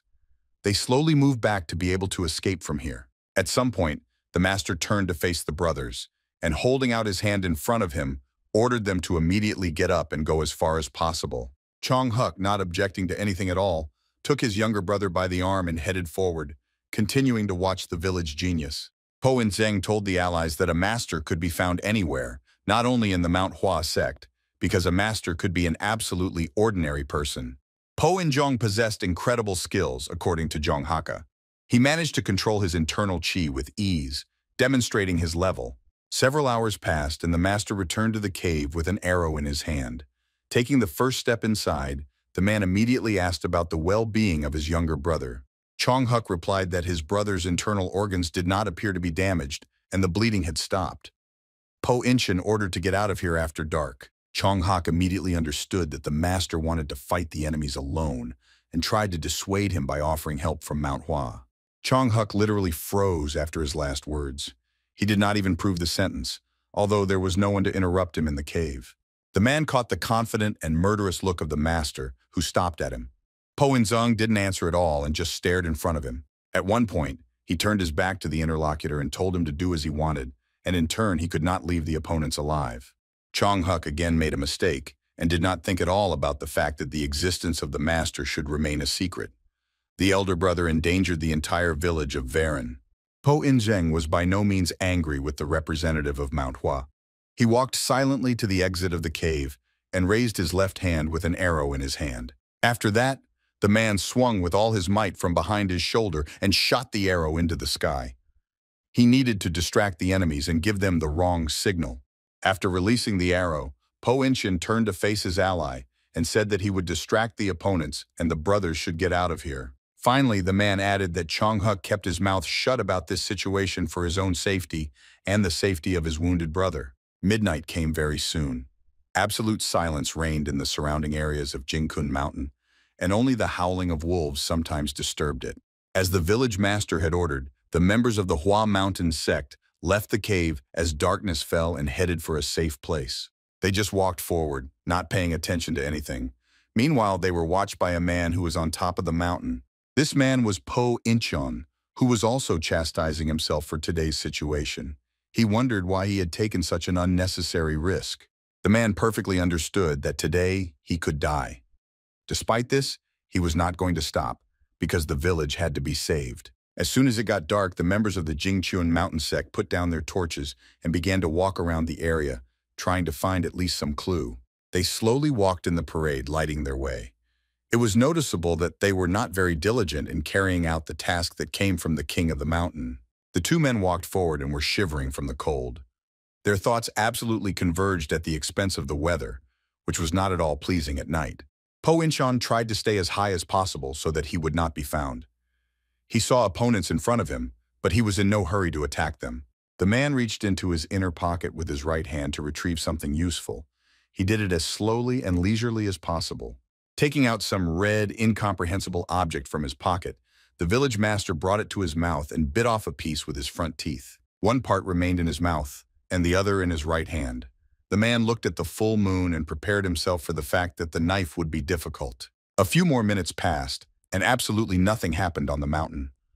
The moon illuminated the lion's share of the territory, but there was still a lot of shadow.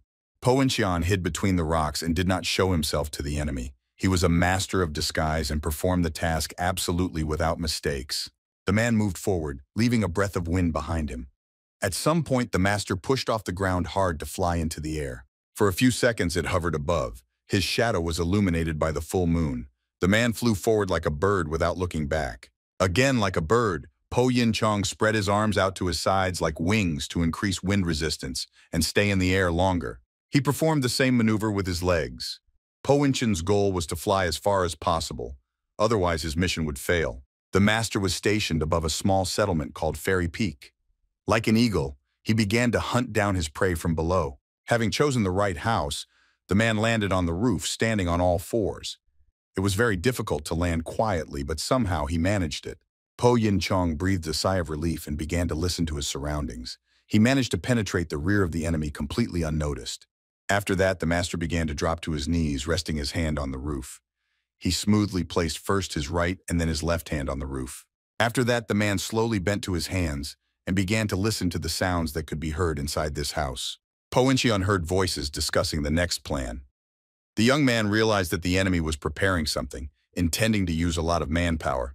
Jingchun Mountain Sect were very surprised when they heard about the cash commander, because they did not want to lose many people during the task. John Il-peng agreed with the riskiness of this mission, but he had no other choice, considering the enemy was too strong. The king reminded his wards of the madman's power and admitted that even he with his weapons would not be able to resist him. However, Yan Il-pen, during a meeting with the enemy, everyone notices his weakness. He reminded that the enemy had missed his chance to win when he started rescuing the allies. The king of the Yingxiun Mountain decided to play on this weakness of the opponent and attack the village of Hverin, where there was practically nowhere to hide.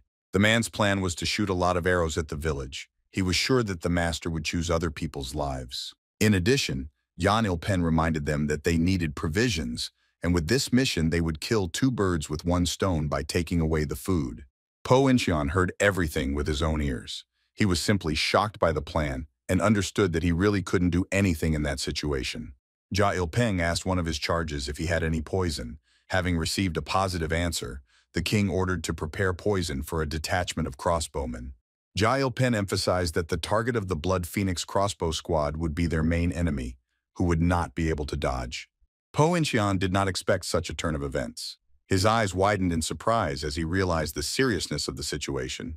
The village master began to get to his feet because there was nothing to listen to. He heard enough to spring into action.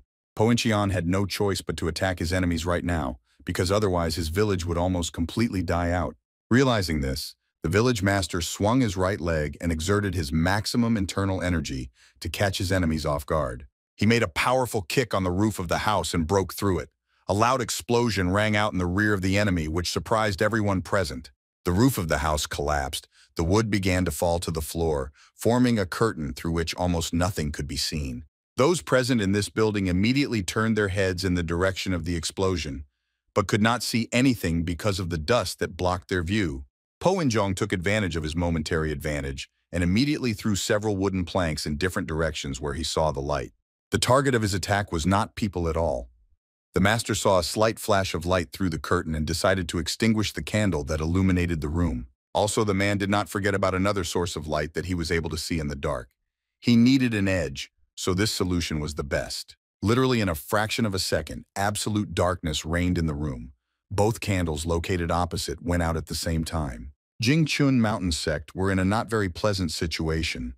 They began to panic, and how many saw absolutely nothing. Yan Il-pen immediately ordered his men to find a source of light to see the enemy. So far, they did not understand who it could be.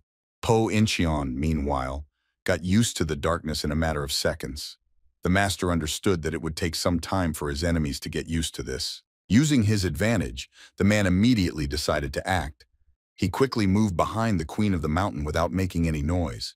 Po Winchen could not see the man's face and could only guess that the leader was standing before him. He recognized him only through his senses. John Il-peng looked very scared at this moment. He looked with his empty eyes in front of him and tried to hear at least some sound. As soon as this sound was heard, the man immediately turned his head back and realized that he was in danger lurking behind. Po Winchen quickly drew his sword from behind his back and swung the weapon to kill the leader and leave the search party without a king. At the very last moment, Yan Il-pen saw a sword blade in front of him. He was confused and did not know if he would be able to avoid this blow. In the end, the man decided not to retreat, but to block the blow. For this, he used his injured hand, putting it under the blade of the sword. This block did not help the man at all. Po Winchen delivered a powerful blow that went through and reached the Mountain King's left shoulder. Yan Il-pen screamed from excruciating pain and a double blow.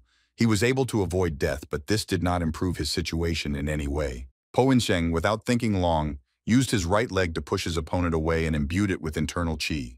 The master delivered a powerful blow to the man's chest, which was not sweet anyway. The king of the mountain screamed again in pain, but he could do nothing. He flew helplessly to some distance, overcoming a wall on his way. He landed hard, once again feeling the strength of his opponent. Po Incheon wasn't going to stop there. Immediately after the leader, he came to the next opponent who was stationed nearby. The man with the animal skin on his shoulders looked in front of him and did not know what to do. He looked as scared and confused as possible. The warrior looked in different directions and tried to notice at least something. He failed to do this because his eyes were not adapted to the darkness. Meanwhile, Po Yin Chong adapted even more to the environment. He landed quietly right next to his opponent, looking into his eyes. Simultaneously with his landing, the master delivered a powerful blow with his sword, which struck the enemy and spilled blood on the floor. The man did not even have time to react to this attack and suddenly felt an unbearable pain in his arm. He was left without his right limb. The village master cut off another arm of his enemy as he had done before. The limb fell to the floor, continuing to pour out blood. The warrior who was injured after this attack fell helplessly to the floor, clutching his arm. That was the end of his match. Po Incheon continued to be a landlord in someone else's house. He pushed himself off the floor and headed for his next opponent at the other end of the house. The porcupine-haired man began to wave his arms, sensing danger. He pretended to be a beast and ordered his opponent not to approach. These strange actions of the enemy did not stop the village master.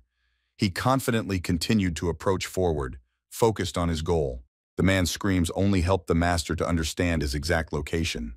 In a fraction of a second, he was right in front of the enemy's face. Despite the advantage, Po Yin Chong decided to change his plan of action slightly.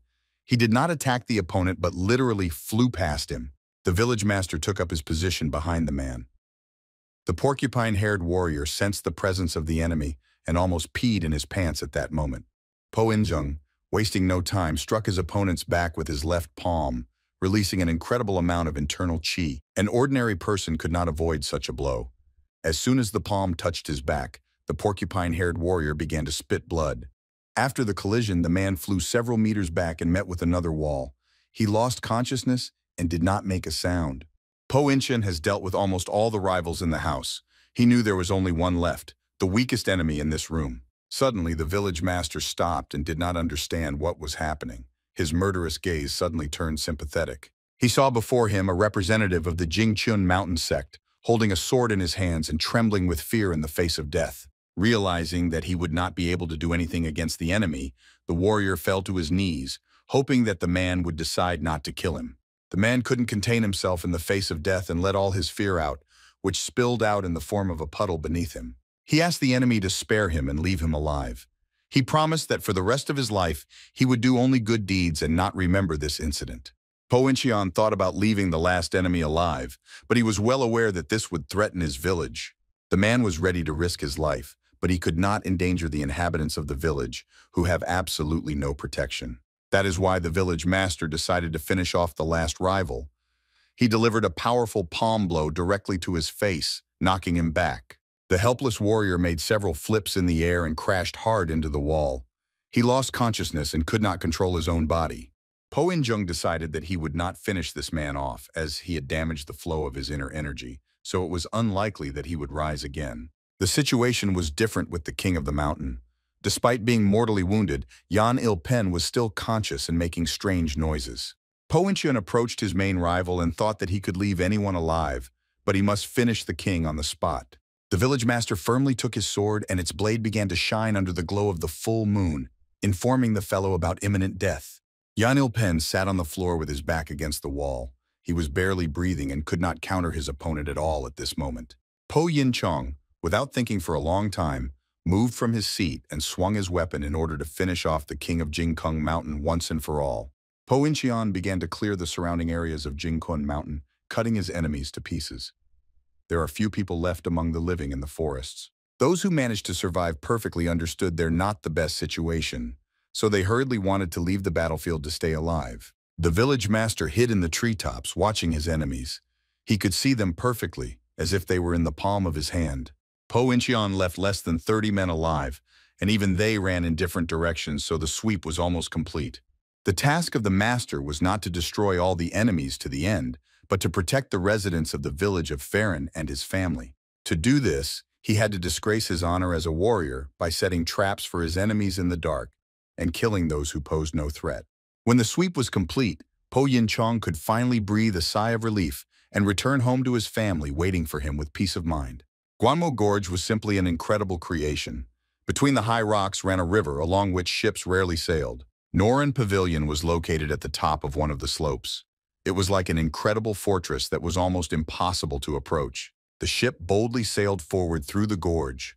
The ship was driven by only one man, who rowed downstream, keeping the ship moving. Loud shouts of several warriors could be heard on board who couldn't wait to reach the very top. They looked around and enjoyed the scenery. The only outsider on board was the man who was moving the boat forward. He accompanied the soldiers on board, telling them stories one by one. Finally, the ship arrived at its final destination, and the man dropped the anchor in the water, parking the ship so that the current would not carry it further. Having taken all necessary steps to stop the ship, the man raised his head and shouted loudly, ordering them to lower the ladder. Hearing the order from the ship's commander, the two men immediately hurried to the mountainside and began to worry about how to get their guests up the mountain. They lowered down a bamboo ladder of simply incredible length. It reached right to the ship, and it was possible to climb the mountain. The black-robed warriors looked up and slowly swallowed. It was necessary to climb very high, which certainly scared the men. The captain of the ship, who accompanied the soldiers, smiled and said that everything was not as bad as it seemed, and decided to make an example of a man. He began to climb the mountain and promised that he would help climb the mountain when he himself was there. The ladder, in addition, was wound with a rope. The soldiers decided to trust their leader and followed him. The men scrambled up and tried not to look down, so as not to frighten themselves once more. One of the men could not resist and nevertheless looked down. He got scared and started yanking the ladder, thereby shaking the rest of his partners. The soldiers firmly grasped the ladder and stopped. After standing for a while, they realized that nothing was in danger for them because the ladder stopped swaying. The leader told his wards that it is very scary to climb up when there is water under your feet. It is a different matter when there is land there. The wards could not but agree with their captain. After a few minutes, they finally reached the top, and the guide helped all the soldiers to gather on the mountain. As soon as the guests were on the mountain, they were immediately greeted by the head of the Norin Pavilion, Gon Yaren. He immediately greeted Elder Bok, whom he did not expect to see. Elder Bok stepped forward and greeted Chief Gon. He was also pleasantly surprised that the local host came out to meet them. Gong Yaren replied that he could not just sit and wait for Elder Bok to come to his headquarters in person and sit down next to him. Bok expressed his incredible gratitude to the host. He looked at the interlocutor, waiting for him to invite him to his approved headquarters. Having moved to a more comfortable environment, Bok started a conversation about the fortress, which is located on the mountain. The host could not disagree with this fact. Gong Yaren added that despite all the praise from the sects, it was not enough for the fortress, because they had fortified themselves here for 200 years. Bok took a cup of tea and thought that the Norin Pavilion really originated here 200 years ago, but ordinary bandits are not allowed to claim such a history. The guest drank some tea and put the cup back. After that, the man decided to move on to the business for which he had come to this dangerous place. Bok wanted the representatives of the pavilion to arrange a passage for him and 3 other people up the Hua to watch their famous competition.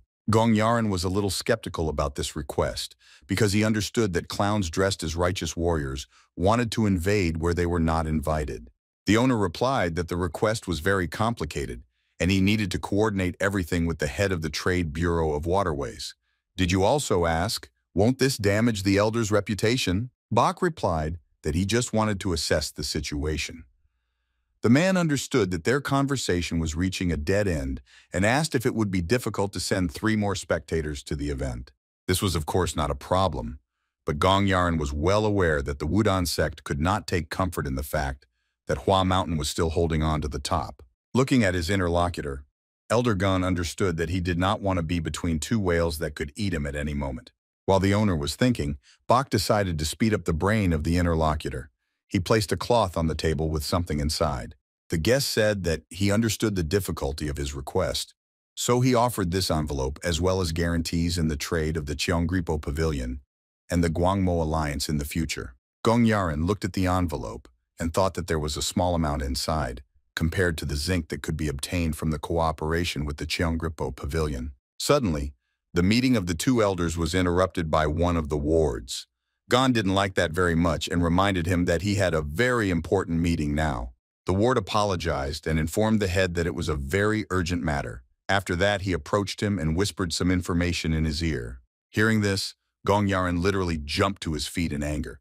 He was simply shocked by the fact that someone dared to appear on his territory and lord it here. Meanwhile, Po In-jung returned home. He went out into the yard with his son to practice martial arts a little. The man was preparing his child for real danger. He delivered a quick strike with his sword that the small boy barely managed to dodge. Despite the danger, little Seo-yun continued to advance on his opponent. He wanted to prove to his father that he was worth something in this life. Mother and wife sat nearby and put things together. She kept her eyes on her son's training, as she cared about him very much. Pushing himself off the ground, Seo-hyun swung his right fist and prepared to attack straight ahead to catch his father off guard. Po In-cheon was too experienced a warrior to fall into such a trap. He easily dodged the blow by moving his head back. Seo-hyun wasn't going to stop there. He pushed off the ground with all his might and began to chase his father, who decided to retreat. Po In-cheon could easily win this match, but he was not fighting at full strength, giving his son the opportunity to hit him at least once. Seo-hyun was a very persistent boy. Despite the huge number of inaccurate blows, he continued to hit with the hope of hitting his father in the head. Suddenly, the boys met an obstacle on their way. She turned out not to be a rival at all, a small stone that almost knocked the boy off his feet. Po In-cheon himself did not expect such a turn of events. He stepped back and his son began to fall down, unable to stand on his feet. Seo-hyun was falling down with his mouth open and didn't know what would happen to him. He saw in front of him a sharp blade of a sword, which for some reason his father was in no hurry to take away. At the last moment, the village master waved his weapon in front of his child. He did this with a smile on his face, watching the little one. At this moment, the wife rose to her feet and grabbed her face with her hand. She was very scared for the boy who could get hurt in the fight. The reason for the woman's excitement was usually the sharp sword that was in front of the young man's face. Po In-jong simply turned the weapon 90 degrees. The man's wife closed her eyes and prepared for the worst. Her head had already bled on the battlefield, and her son was seriously injured. However, everything turned out to be much easier. The village master turned his sword to the safe side and helped his little one to his feet. Po In-cheon looked at his son's face and smiled pleasantly. Seo-hyun looked at his father with frightened eyes and did not understand what was left of him. The boy's mother could now breathe a sigh of relief. She had already seen the blood on her son's face, but her husband was faster than mortal danger. After this incident, the father explained to his son that he needed a strong lower body so that no stone could upset his balance. Po In-cheon patted his little one on the head and added that in real combat it is very important to keep your balance so you don't get hurt or die. The father suggested that his son continue his training and start controlling his balance using the horse pose. The boy's reaction spoke for itself. He didn't really want to continue training given his fatigue. However, Seo-hyun listens to his father and continues to train in the pose of a master. Po In-cheon, seeing his son's fighting posture, immediately shamed him. He said it was no good at all for the lowest level warrior. The mother also did not like her son's fighting pose. She felt all the shame of her son on her and covered her face with her right hand. Po In-cheon ordered the boy to gather himself immediately and continue to work intensively if he wanted to achieve his goal in the near future. Seo-hyun wanted more than anything to follow his father to Mount Hwa. For the sake of this goal, he was ready to go through any training. After the exhausting training, the father and son went to the tubs of water and refreshed themselves a little to fill their bodies with strength again. The old master of the village of Varen stood to the side and watched the next generations. He paid special attention to his student, achieved incredible skill. Black Dan saw his apprentice simultaneously release the inner energy of the purple mist into the sword and control it with extreme skill. Po In-jong possessed incredible control over his inner energy and was able to use it to save Seo-hyun from his inevitable fall. The old man looked at his student and understood that he had reached an incredible level, since it is practically impossible to imitate such a thing without reaching the 6th level of true chi. In-cheon's wife approached the old man from behind and told him that she had embroidered the 7th plum blossom around the time of their wedding.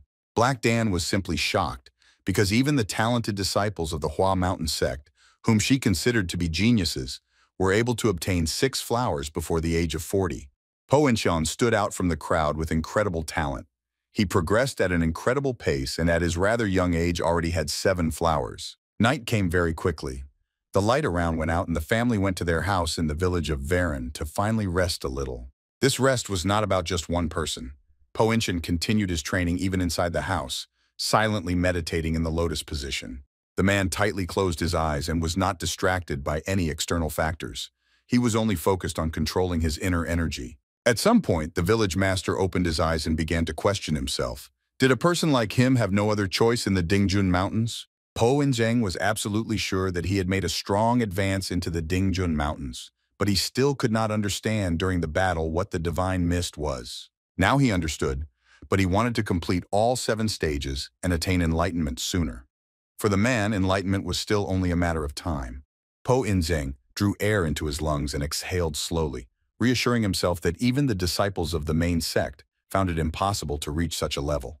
The man looked at his sword and remembered the top master of the Hua Mountain sect, since whose time no one had been able to come close to a similar level of martial arts. Po Incheon really wanted to ask someone for advice, but it was impossible.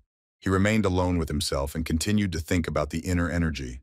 The man was pondering the true chi of the purple mist, which was unattainable even for a master, until he suddenly felt someone's presence behind him. Turning his head back, the village master saw his wife in front of him and was very surprised. He asked the woman what she was doing here. The wife apologized and asked if she had interrupted her training. Po Incheon replied that everything was perfectly fine and he had just finished. Then the man suggested that his beloved lie down a little and rest, because he saw how tired she was from the time when he received the letter. Po Injong massaged his wife's shoulders and felt them tighten with each passing day. His wife was under constant stress during the week. The master felt that his wife's muscles had weakened greatly due to constant stress. He tried to share a little of his inner energy with the woman. Po Incheon did his best and apologized to his wife for his inexperience. He admitted that he couldn't help her at all. The wife opened her eyes and looked at her lover. She replied that he was absolutely not to blame and that her body would soon be as good as new. Po Injung admitted to his wife that the invitation had indeed rekindled the fire in his heart, although he tried to pretend that he had forgotten the existence of the Hua sect. The husband apologized to his wife Mihim for his thoughtless actions, and for the last time asked her to be patient a little longer until everything was over. He fixed the beautiful black hair on his wife's head and promised her that he would not worry about the outcome of the competition, however it ended. After that, the village master fell silent and took a blanket to cover his wife. He slowly placed the warm blanket over his lover's body. After that, Po Yinchong slowly bent down to his wife's head and kissed her on the forehead, and wishing her sweet dreams, asked her not to think about anything. The master himself was not going to sleep yet. He confidently left the room and went outside, because he still had some plans for tonight. Po Incheon took his sword with him and began training. He wanted to achieve his final goal before going to the competition. The village craftsman worked for several hours without resting his hands. He trained under the glow of the full moon, swinging his sword. Po Injong delivered a precise and killing blow using the plum blossom technique. He saw that this technique was still far from perfect in its execution. The village master continued training his inner energy. He raised his sword high, preparing to deliver another precise and killing blow. The sword lingered behind the man's back for a split second, and he thought about channeling all of his inner energy into the tip of the sword. Po Incheon swung his weapon with all his might, scattering the plum blossoms around. His technique was almost perfect, but the man felt completely different. Black Dan went outside at night and was simply shocked to see his disciple. He could observe the plum blossom sword essence technique that the man had mastered at a fairly young age. The old man continued to watch his student, who had achieved incredible control over his inner violet mist energy and could transform it with ease. In addition, the old man noticed that Po Inzung was able to master a similar technique by skipping the 5 stages and 9 transformations of the plum blossoms. Suddenly, the man noticed how the old man approached him. Black Dan praised the master for his skills and called what he saw true freedom of will and desire. Po Incheon lowered his weapon and told the old man that he was still too far away from that. Black Dan did not understand and asked what the man meant. The village master replied that his sword was still too weak compared to the others. Black Dan asked where else he could observe such skills. Po Yinchong said that 7 years ago, he often went to the banks of the Jialing River and once ran into a martial arts master who out of the blue offered him a sparring match. Black Dan asked how it all ended. The man said that he was new to swordsmanship, so he stood still and watched the perfect blows of the plum blossoms. Po Incheon remembered the old man with the sword as a true god, perfect in martial arts. After striking only 2 blows, the stranger suddenly disappeared. Black Dan asked with surprise, "Did the man see the sword sage of Mount Hua sect?" Po Incheon assumed that this was quite real because no one else could show such perfect swordsmanship. The man remembered that the stranger had asked the name of his teacher, and now he asked the old man if he had met the sage. Black Dan answered positively. The old man said that he had seen the sword sage of the Manhwa sect twice and had even received instruction from him, but he had never seen his swordsmanship. Black Dan now understood why his former student was progressing so quickly. He asked if the meeting with the sage really affected him so much. Po In-jung smiled and said that it was hard to explain, but he definitely felt some changes within him, and meeting the sage definitely had an effect on him. Black Dan suggested that the man continue his training and once again demonstrate the plum blossom technique to him in order to take a closer look. The teacher and the student continued training for several hours. They slept very little because the sun rose very early in the village. Po In-cheon began to pack his son for the road from the very morning.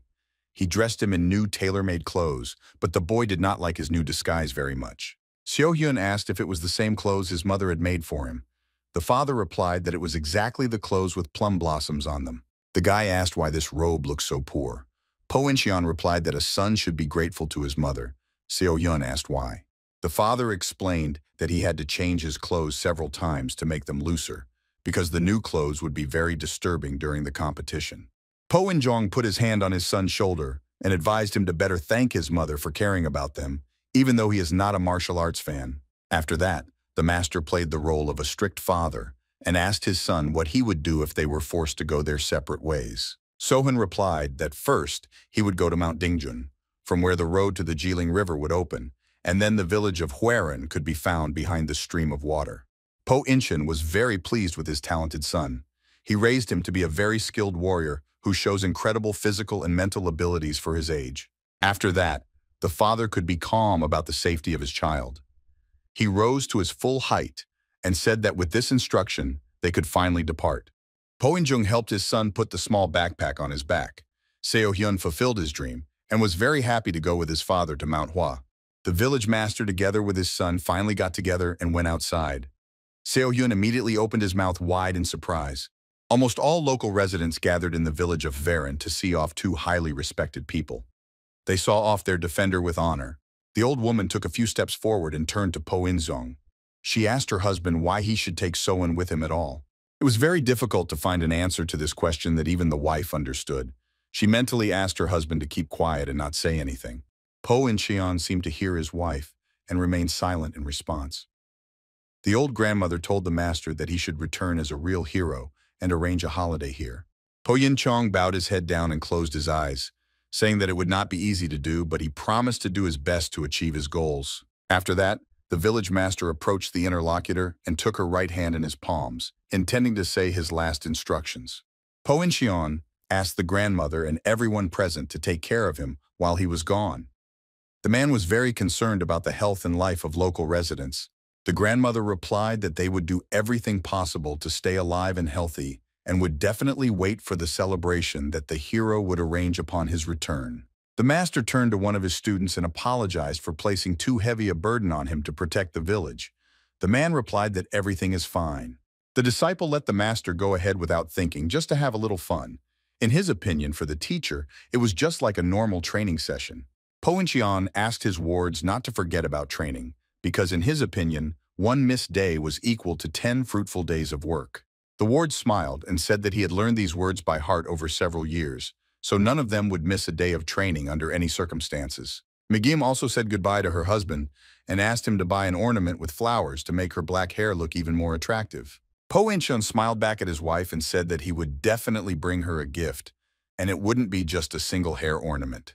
The village master said goodbye to everyone present and promised that he would return as soon as possible so that his village would again be under the protection of the great master. Local residents saw the man off with a look standing near their houses. They fully supported the master who decided to participate in major competitions. Po In-cheon was finally able to set off, taking his son with him. Little Seo-hyun was immensely pleased and headed forward holding his father's hand. Meanwhile, another ship was sailing in the Gwanmo Gorge. In the bright blue and clear water, the crew could see fish circling around the ship. The man who was driving the ship forward was very unhappy with the waves. The wind was not on their side today, which prevented them from reaching the final point. The ship was driven by the same conductor who delivered the sect to the Norin pavilion. He couldn't understand why the weather always challenged him. On the ship were representatives of the Dingjun Mountain sect. There was absolute silence on the ship. Only the conductor sometimes broke it with his stories. The bandits looked askance at their guide, as they did not like to talk very much. In addition, quite recently, a not very good event befell them. On the ship were also the wards of Bach, who was now based in the Norin Pavilion. They carefully watched the guests heading to the pavilion. The man who was left with only one hand attracted the most attention. Zhuo Mengdong sat disfigured on the floor, looking down. The guide looked at the man and did not understand what was happening here. During the entire journey, none of those present spoke a single word on the ship. Suddenly, Zhuo Mengdong let out a loud cry, cursing his worst enemy. He still could not come to terms with the loss that had been inflicted on him. The conductor was simply shocked by this turn of events.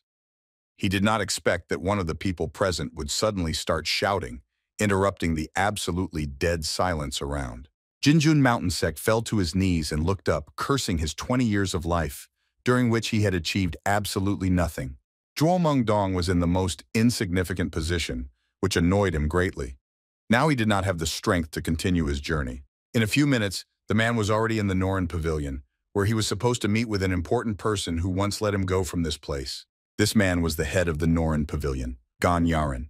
He was not very happy to see in front of him an old acquaintance who dared to come here again. Zhuo Mengdong was perfectly aware of his situation and felt guilty. As soon as the head of the pavilion began to rage, the guest fell to his knees in front of him. Dingjun Mountain Sect had no other choice because now his sect had effectively ceased to exist, and it was necessary to ask for help. Zhuo Mengdong could not say a word in the first seconds of the meeting and simply closed his eyes in shame because he understood the situation he was in. Gong Yaren stared at his former comrade in silence for a while. He barely held back his anger so as not to kill the man on the spot. The head of the pavilion, Norin, suddenly snapped and shouted that the form really existed if the ungrateful bastard had turned back to the pavilion to ask for help.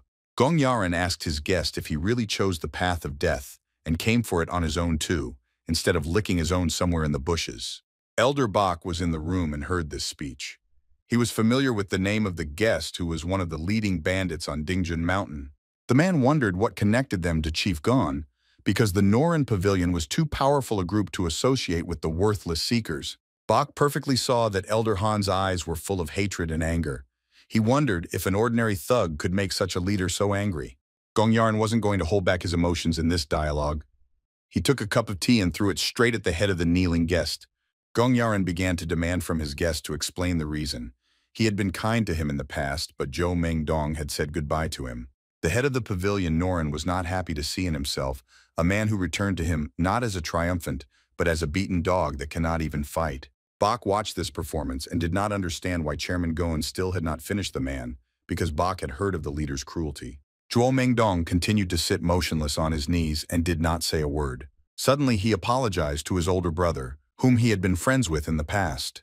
Zhuo Mengdong said that he could no longer tolerate the master's words, that he was not equal to the other brothers, so he decided to leave the Norin Pavilion.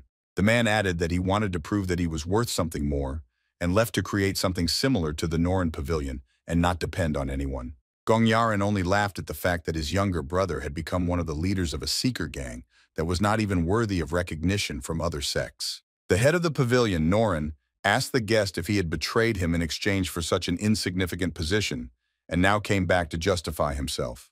Zhou Mengdong agreed with the pavilion chief, but added that Dingjun Mountain had its own mountain lord who was a completely incompetent leader. The man said that his will really created history, although it looks rather meager in the eyes of the older brother who listens to this story. Zhuo Mengdong admitted his guilt, but emphasized that he had succeeded in creating a great force that was ready for anything through his sweat and tears. Elder Bach listened carefully to the man's excuses, and could tell that he had done a very good job with the Seekers, despite their reputation as common thugs. Gong Yaren still did not recognize the achievements of his younger brother. He yelled at him again, calling the gang of Seekers trash and waste. A force that has existed for more than 10 years, the head of the pavilion, Norin, called a bunch of useless idiots who betrayed their leader at the most important moment. Gong Yaren agreed to take back his words if his guest named a ward who had not betrayed him. Those present in the room could barely contain their laughter. Elder Bach turned to his charges and ordered them to shut their mouths. The wards immediately apologized to the leader and promised to behave as quietly as possible. Bach again turned his face to the main show and began to think about the term of loyalty, which was completely uncharacteristic of bandits. Suddenly, the man wondered who was so strong that he could destroy the group of seekers that had existed for more than 10 years on Dingjun Mountain. Gong Yaran told his guest to get out of his sight immediately, for a man who had lost his spirit and his right arm could no longer be considered a warrior. Zhou Mengdong admitted his defeat. He wanted to gather all those who did not belong to the Manhwa sect and finally spread his wings, but he couldn't do anything. The man blamed only one person who killed absolutely everyone. Zhuo Mengdong added that he only knew about his enemy, the origin of the Mount Hua sect. The guest fell to his knees in front of the host and said that the priest who betrayed the leader was already dead. Zhu Mengdong asked to fulfill one last request in memory of their childhood. Gong Yaran was very hostile towards his younger brother. He looked at him with evil eyes and wanted to tear him to shreds on the spot. Elder Bach looked at the head of Noren Pavilion and did not understand what the man would do at all. Absolutely everyone froze in anticipation of a further decision. Zhuo Mengdong raised his eyes and looked at his elder brother. He hoped for at least a drop of compassion to remain amid all this hatred. Zhuo Mengdong put out his last request to his elder brother, which simply shocked the master of the Noren Pavilion and let out a loud cry. Gong Yaran couldn't believe that his younger brother was seriously asking him to deal with the mess he had made all these years. The head of the pavilion, Noren, was already unable to contain himself, and Zhuo Mengdong sat silently in his seat and hoped for a better result. Suddenly, Elder Bach intervened in the dialogue. He apologized for interfering but still expressed his opinion and advised to listen to the man. Gong Yaran was also angry with his second guest. He turned to face him and mentally asked himself why this bastard was interfering as well. Suddenly, the head of the pavilion came to his senses and realized that he had been too emotional. He forgot about the presence of Bach's head and said too much. Gong Yaran immediately apologized for his emotionality and explained that he had completely lost his sense of reality. Bach replied that he had to go himself. However, he had already stayed here, so he asked the leader of the pavilion to listen to this man, because everyone was interested to hear the circumstances under which Mount Dingjun fell. Gong Yaran didn't really want to leave his guest here and listen to his excuses, but he couldn't refuse Bach because of his excessive politeness. Based on this, Pavilion head Noren turned to face his younger brother and told him to tell the story from beginning to end.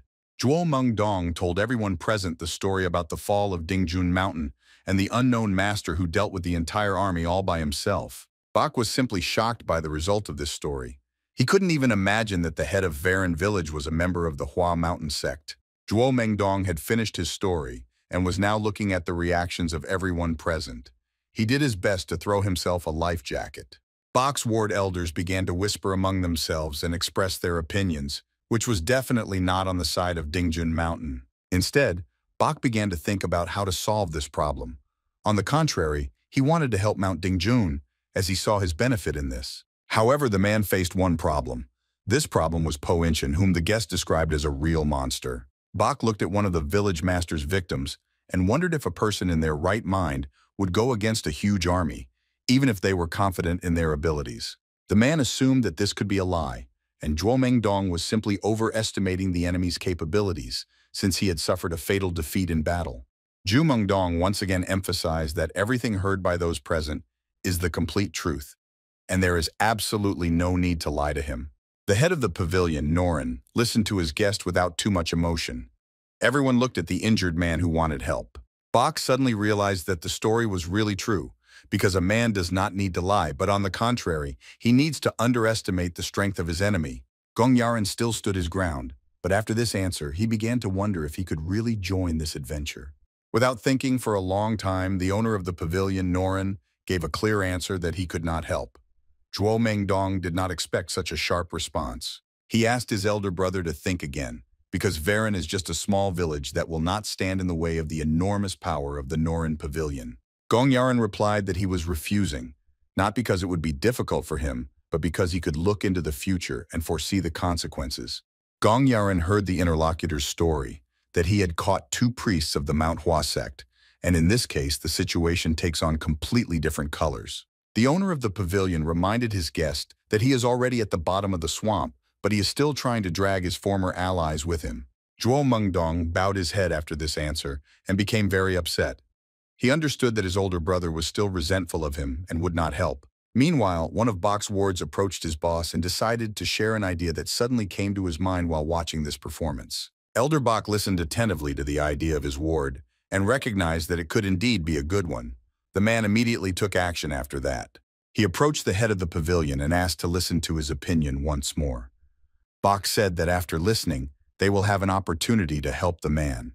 Zhuo Mengdong was just shocked to hear this answer. He could not even expect that someone present would suddenly speak out against the host. Gong Yaran was no less shocked than the others. His guest again intervened in the dialogue, which the man did not like very much, but he did not show it. Bach explained that they couldn't just attack the village of Varen, but the priests of the Mount Hua sect did not join the fight by chance, but rather they were allies of that monster. Bach came to the logical conclusion that Po Injung had most likely received an invitation to the martial arts tournament, so the other contestants would be able to beat him there. Zhuo Mengdong was just shocked when he heard the suggestion from the elder. Bach asked the opinion of the head of the pavilion to take his life with him. Gong Yaran looked at his younger brother with anger on his face. He recalled how the master was disappointed in his skills and did not want to take him as an apprentice at all. Zhou Mengdong proved after some time that he is the best in planning and defense. Gong Yaran believed that the younger brother would be able to see things through. However, Zhuo Mengdong was defeated and now asked for one last wish. The man had nothing to lose. This was his last chance for revenge. Gong Yaran turned his head back and replied to Elder Boku that he could take this nothing with him if he found it useful. Bach decided that the chairman also agreed to his previous request for the account of the Hanzhong Waterways Bureau and asked about it again. Zhuo Mengdong watched the dialogue between the two elders and saw a glimmer of hope for himself because now he would be able to enter the Dragon Festival. At any cost, the man wanted to meet Po Yingjong again and take revenge on him for what he had done to the Jinjun Mountain sect just a few hours ago. Following the plan, Zhuo Mengdong went to the Hanzhong Waterways Bureau. Here he needed to agree on very important support. As soon as the guest entered through the front door, he was immediately greeted by Master Z, who was the head of the Waterway Bureau.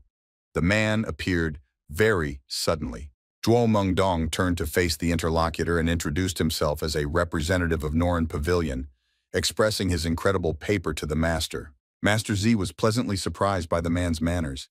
He asked him to sit down so they could discuss all the troubling points in more detail. Zhu Mengdong brought with him a letter from the leader.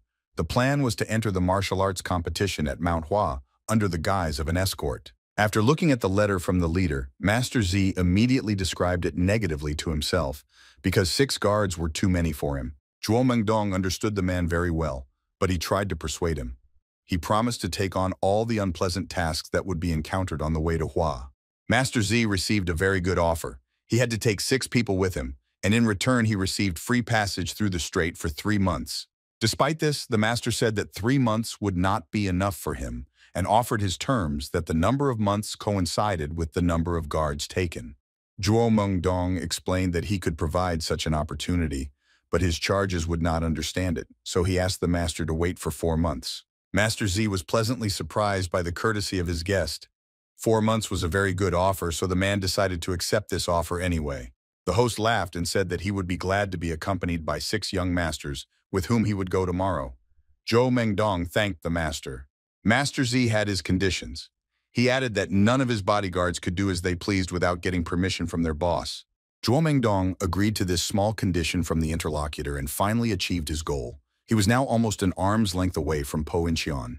Hanzhong Road Gongmeng led directly to the main scene of the past 20 years. There were significantly more people on the street with weapons in those days. Everyone behaved very carefully on the central road. The warriors, who were participating in the competition for the first time, looked like ordinary tourists who had come to see the city. A lot of men were very cautious with their weapons.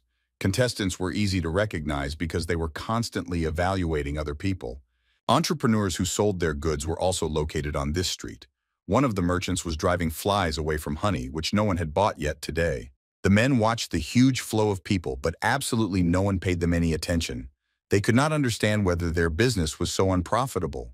Businessmen could not help but notice that the number of people with weapons had increased significantly, which scared them a lot considering possible robberies around. The men knew very well that the Dragon Festival would be held very soon.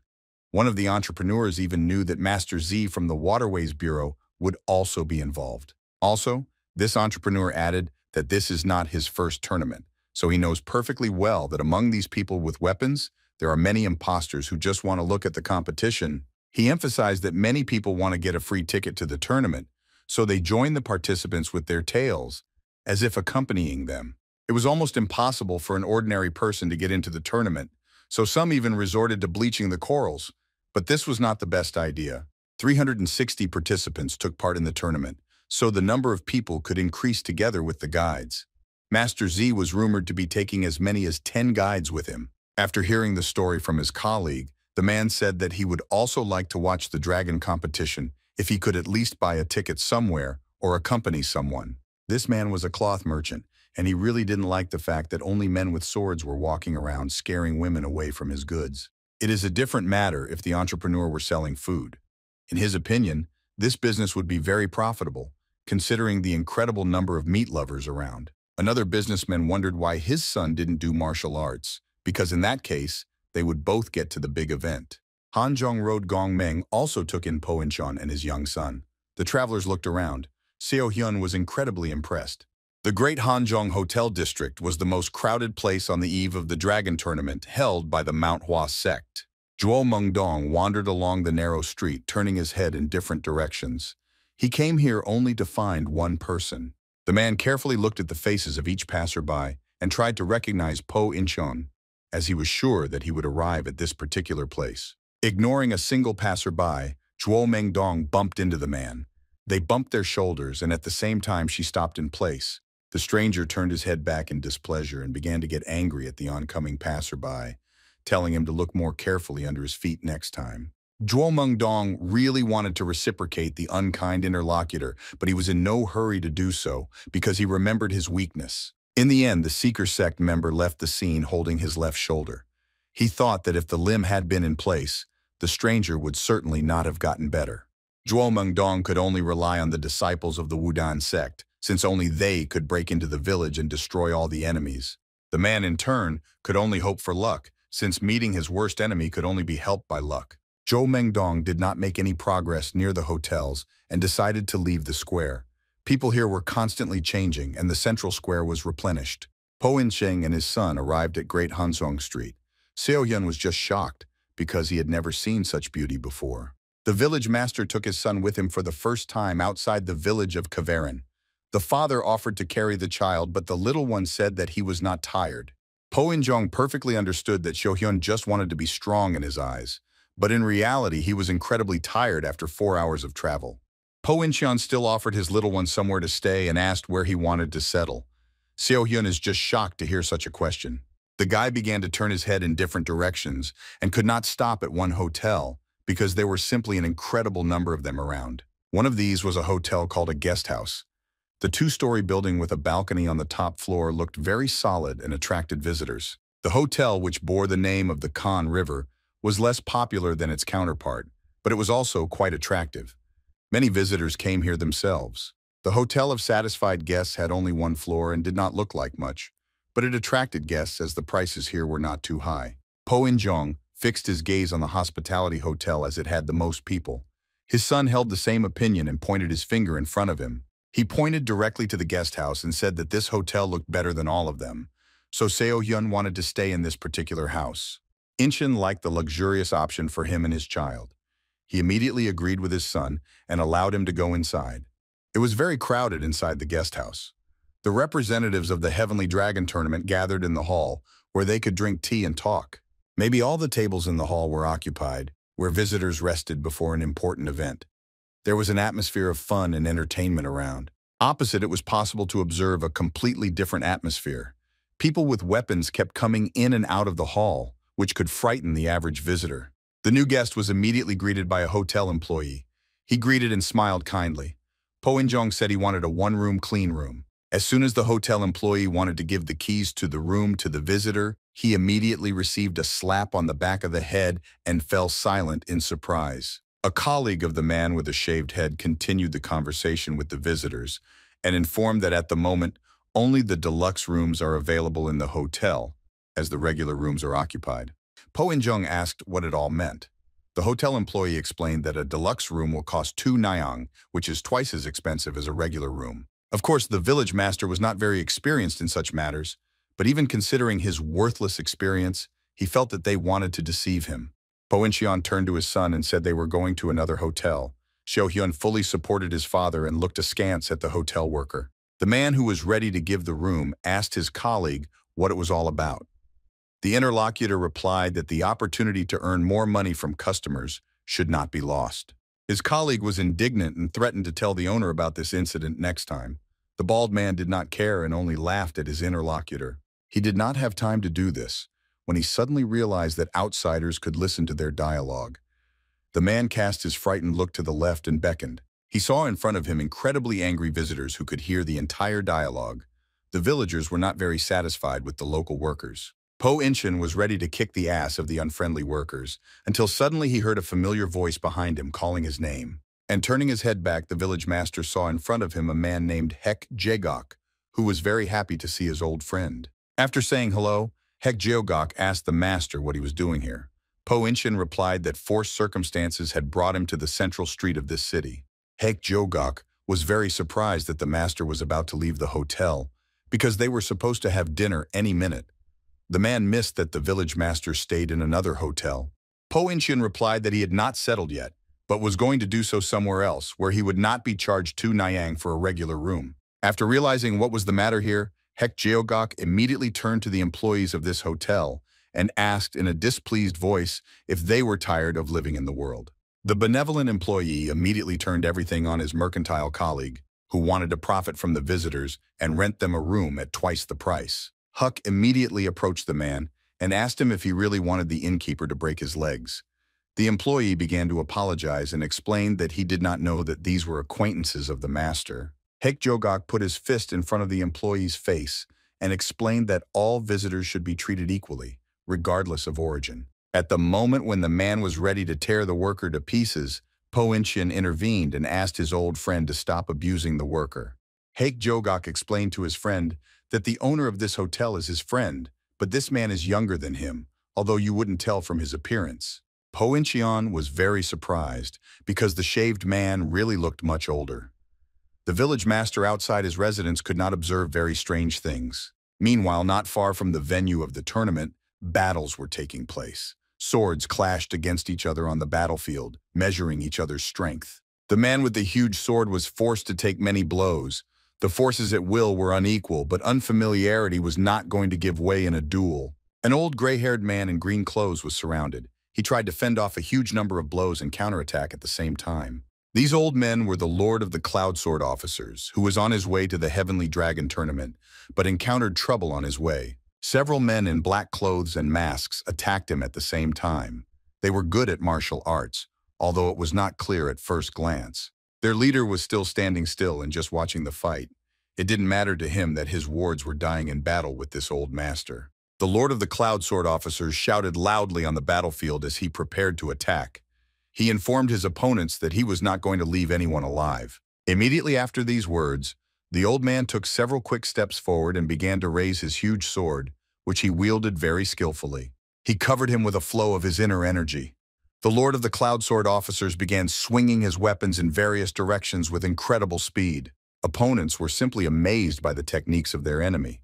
They could not have expected such a speed and only had time to notice the glint of the sword. In a split second, the old master left 2 of his opponents headless. The men did not have time to blink an eye as it ended up in the other world. At this, the men in black did not stop attacking their target. They constantly tried to surround the old man in order to attack from all sides at the same time. The Lord of the Cloud Sword officers noticed the danger behind him in time and turned back to deliver a powerful blow with his cloud green sword. The bandit was cut in 2 because he did not have time to block the blow. His gaze before death was completely blank, and he did not understand what was happening. Literally after a fraction of a second, a sharp dagger quickly flew through the opening between his halves of the body without touching a single piece of skin. The leader of the bandits who shot the Cloud Sword officer lord had absolutely no regard for his charges and only attacked the target in front of him. The old master was simply shocked at how precisely his enemy had worked. He saw a sharp dagger in front of him, but it was too late to dodge. The Lord of the Cloud Sword officers was forced to take the hit. His right shoulder was pierced through by a knife that flew away with great speed. The black-masked thugs stood still in their places and watched the common enemy that had just been successfully attacked by their leader. The old master, despite a very serious wound, was able to stand on his feet and did not let go of the weapon. He stood where he was, clutching his wound. The last encounter angered the master even more. He shouted loudly as he prepared to attack. His expression told that it was better not to anger the old man. In a split second, he was surrounded by his enemies. The Lord of the Cloud Sword officers swung his weapon with all his might, forming a veritable cloud dance around him. The leader of the bandits saw the weak side of his enemy and immediately approached him at the right distance, starting to cut his opponent into small pieces. The old master was unable to resist such a force. He began to fall helplessly to the ground and even released his huge sword from his hands. The Lord of the Cloud Sword officers was defeated in this unequal battle.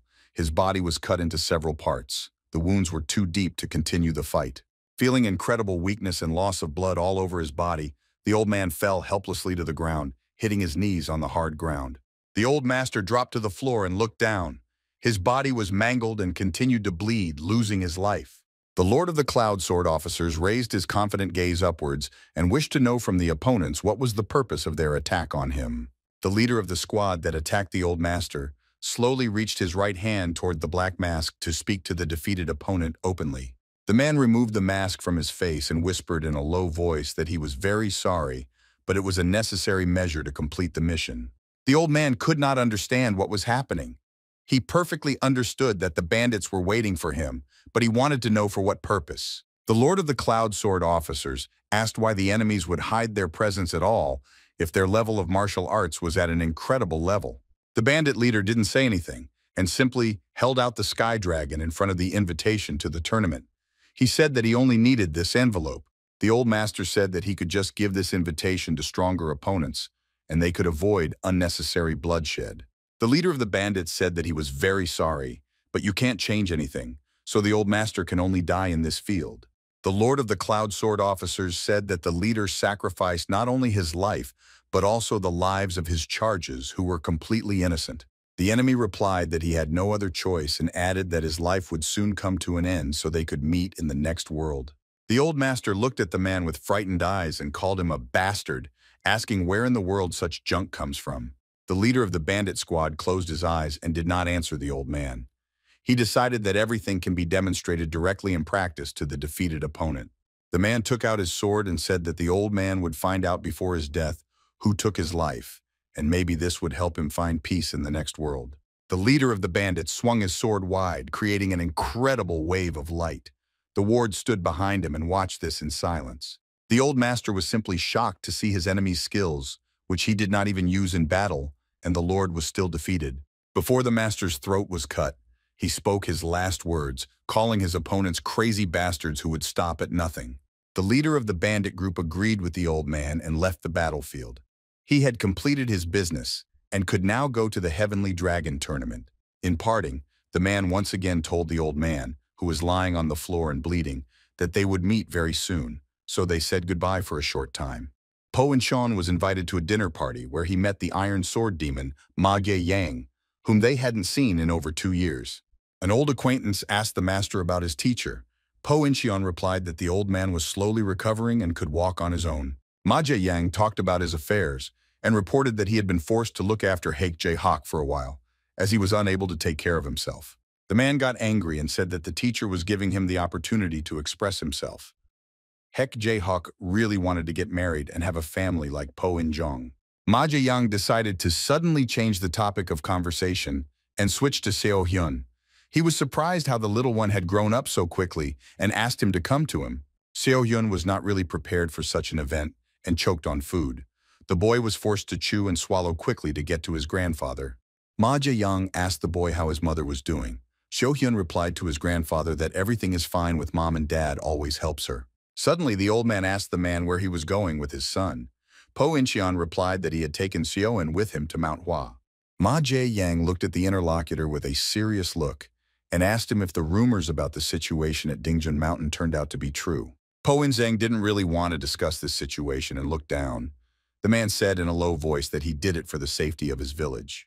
Ma Jae-yang simply asked the interlocutor about this, but his assumption turned out to be true. He couldn't understand if the master was really that strong. He remembered the words of Chorin Dan, who couldn't really judge his student's abilities. Previously, the man believed that he was simply exaggerating his skill. Doubts crept up on him when 5 years ago, Po Incheon single-handedly destroyed a gang of seekers, protecting his village and scaring the bandits away for several years. Ma Jae-young smiled and admitted that the village master would surpass him very soon, as fighting an entire army was very brave. Po Incheon replied to the interlocutor that he exaggerates his achievements because he tends to think that he was just lucky to win. Meanwhile, Hek Jae-hak thoroughly enjoyed his dinner. He grabbed food from the bowl at an incredible speed, stuffing his stomach as much as possible. The teacher didn't like it a bit and decided to interrupt his student's meal. He knocked the bowl out of his hands, which literally shocked the man. Ma Jae-young reminded his student that he needed to train hard.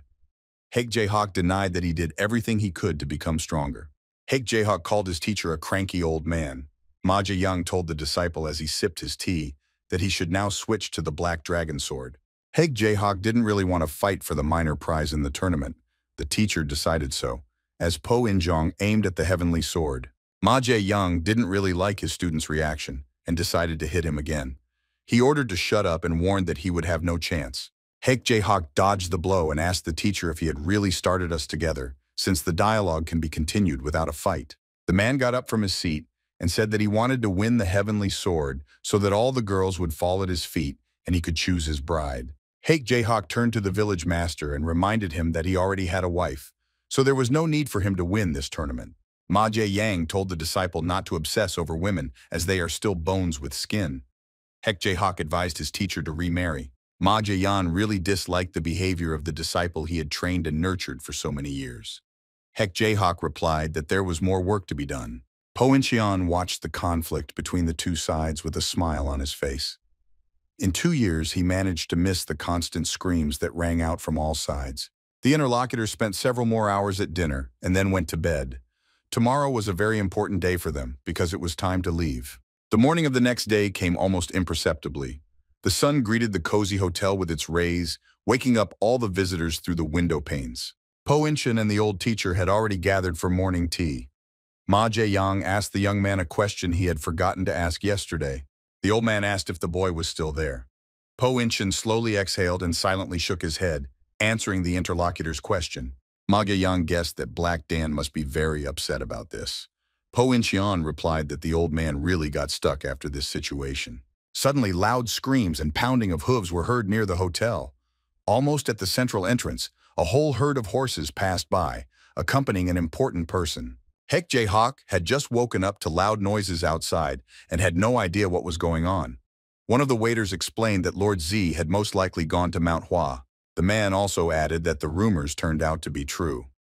Lord Z did go on a trip today, even though there were still 2 days left before the start of the competition. Hek Jae-hak went down to the hall where his allies were drinking tea. The teacher immediately put the cup on the table and began to discuss the passing Master Z. Ma Jae-young called the competitor not a very restrained person, although he understood that not everyone would be able to wait 20 years.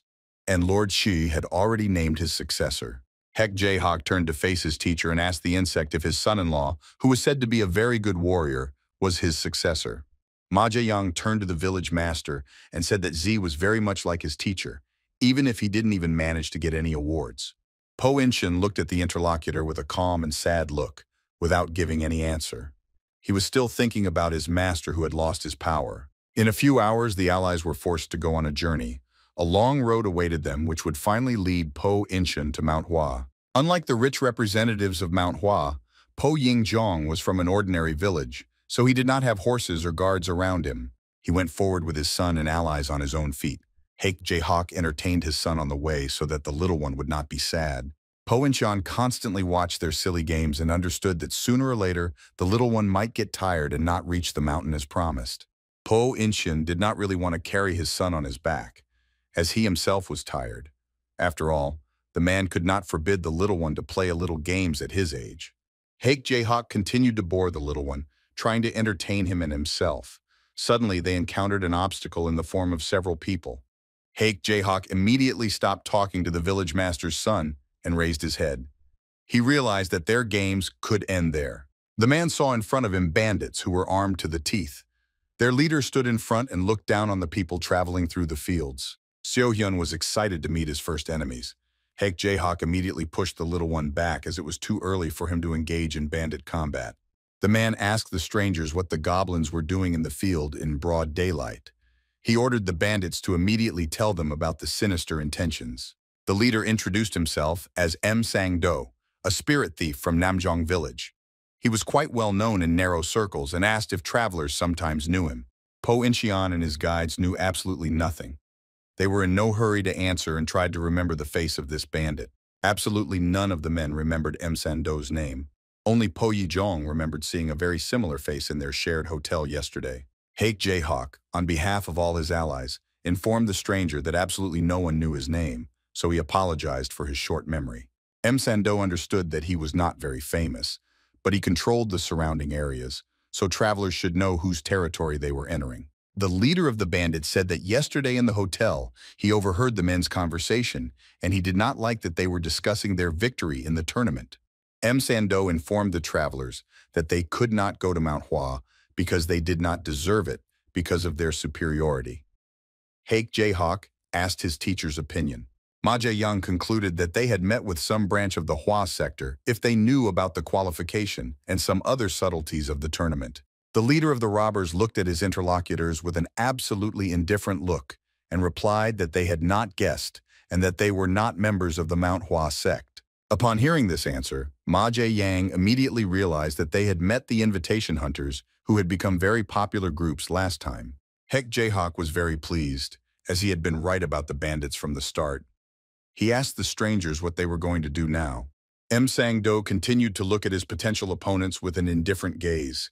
He needed only one thing, to receive an invitation to the tournament. As soon as Haek Jae-hak spoke his last words, the members of the bandit group raised their swords aloft, announcing their intentions.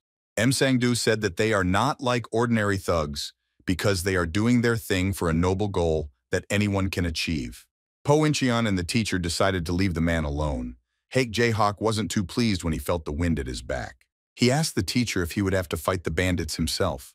Ma Jae-yang promised the student to send help in the form of Seohen if things were bad.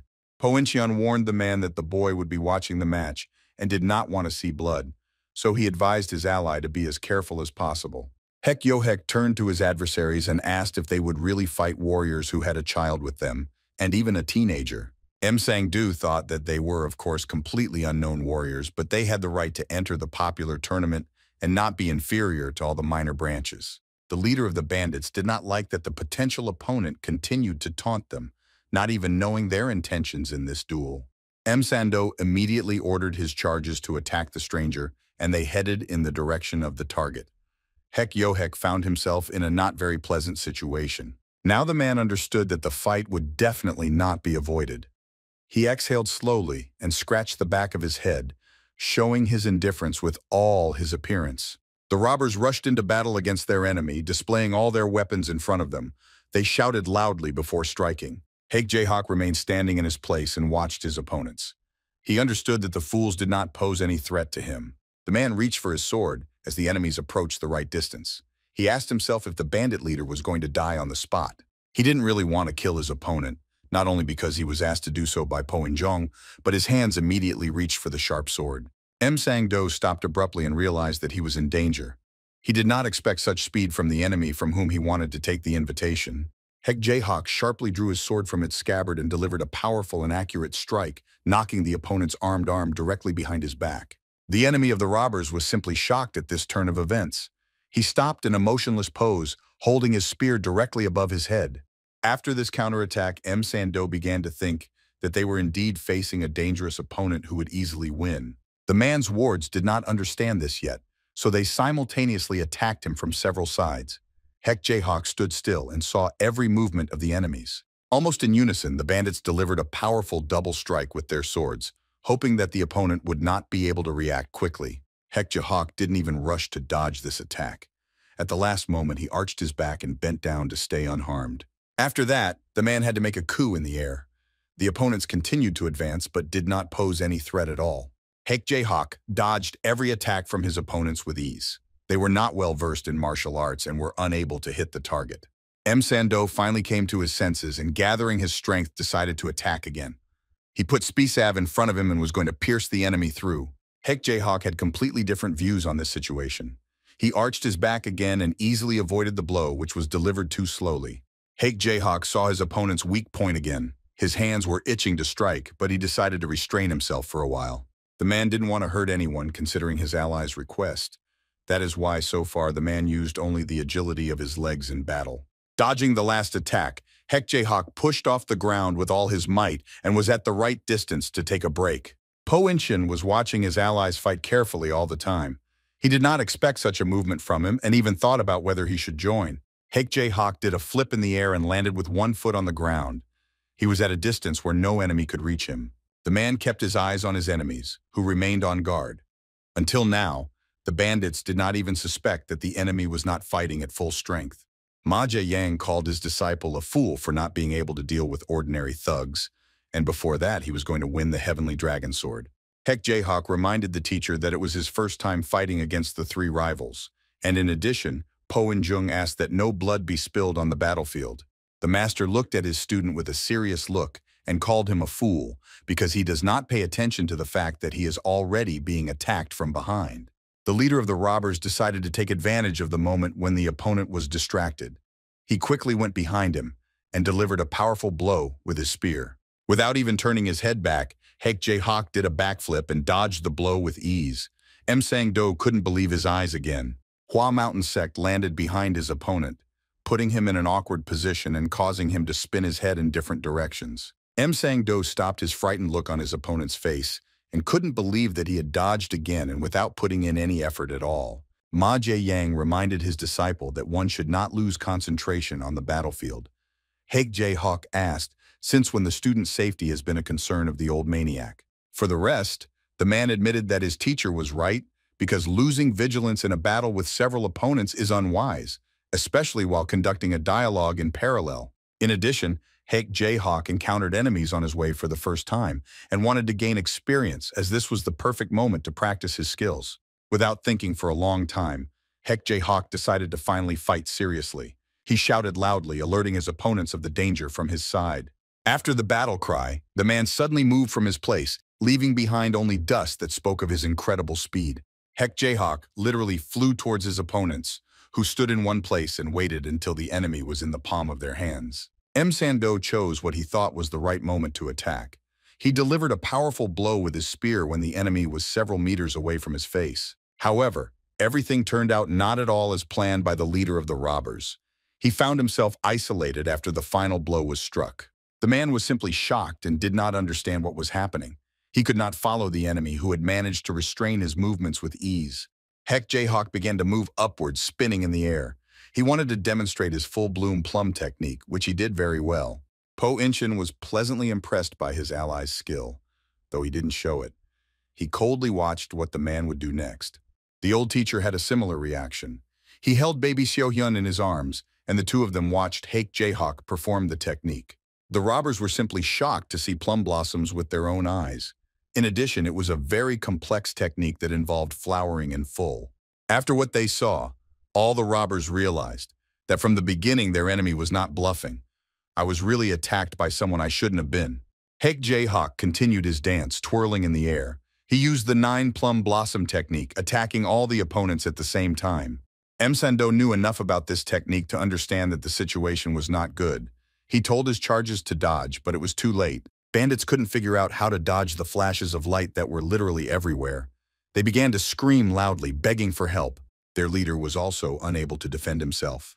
As the plum blossom began to approach him, Sang-do closed his eyes and began to say goodbye to life. However, the leader of the robbers made hasty conclusions about the situation. The equipment suddenly dissipated and he found himself in complete safety. Not understanding what had happened, the man slowly opened his eyes and saw that he was no longer in danger and his life was not hanging in the balance. Hake Jayhawk told his enemy to relax and promised not to touch him again if the thugs got out of here immediately and stopped squirming. The man was incredibly pleased with the result of this match. In addition, he behaved like a real hero, which definitely pleased Hake Jayhawk. Ma Jiayang was still unhappy with his disciple and asked if he was just going to let the enemies go like that. Hake Jayhawk asked if the old frenzy had reawakened. Po Inshin said that the man showed himself quite well. It was just that the sparring partners were too weak. According to the master, the tournament should have been a very good experience for his partner. The village master suddenly asked the teacher if Hake Jayhawk had practiced the jade ring sword. Ma Jiayang wondered why he had decided that way. Po Incheon explained that he carefully observed the movements of a warrior who applied a lot of force to the plum blossom technique. Then the master decided that it was the result of another technique. Ma Jiayang laughed and said that he had heard such words in the past.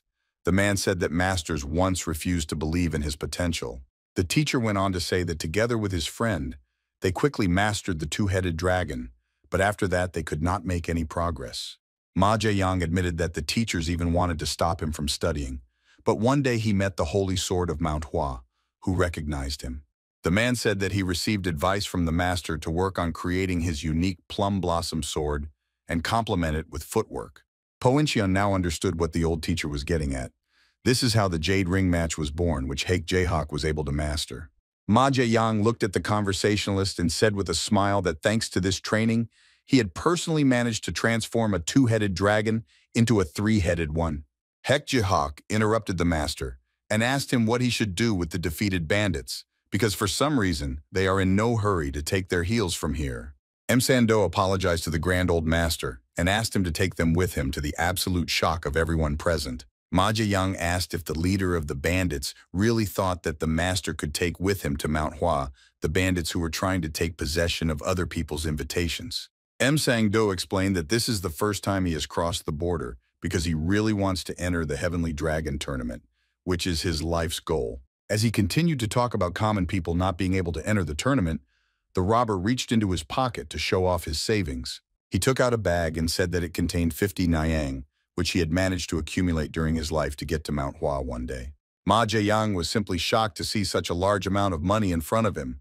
Seo Yun continued to sit on his grandfather's lap and also looked at the robbers.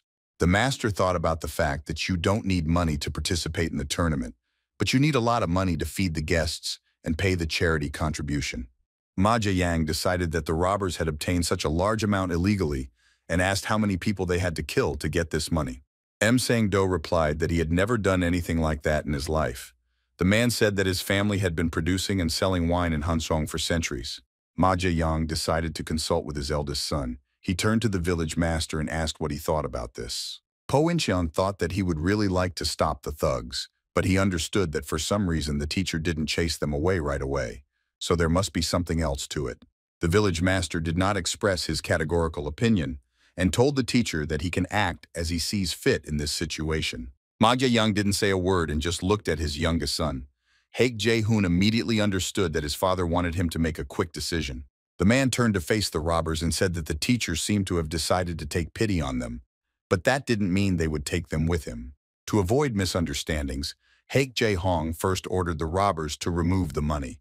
The leader was in no hurry to do this and did not understand why it was necessary. When the younger brother realized that the thugs were not listening to him and decided to break their legs, Sang-do quickly followed the order and hid the coins. Haek Jae-hong said that before going with them to Mount Hua, the bandits should remember a few important things in order to stay alive. Haek Jae-hong told the robbers to call him older brother, despite Po In-jeon, who was actually his older brother.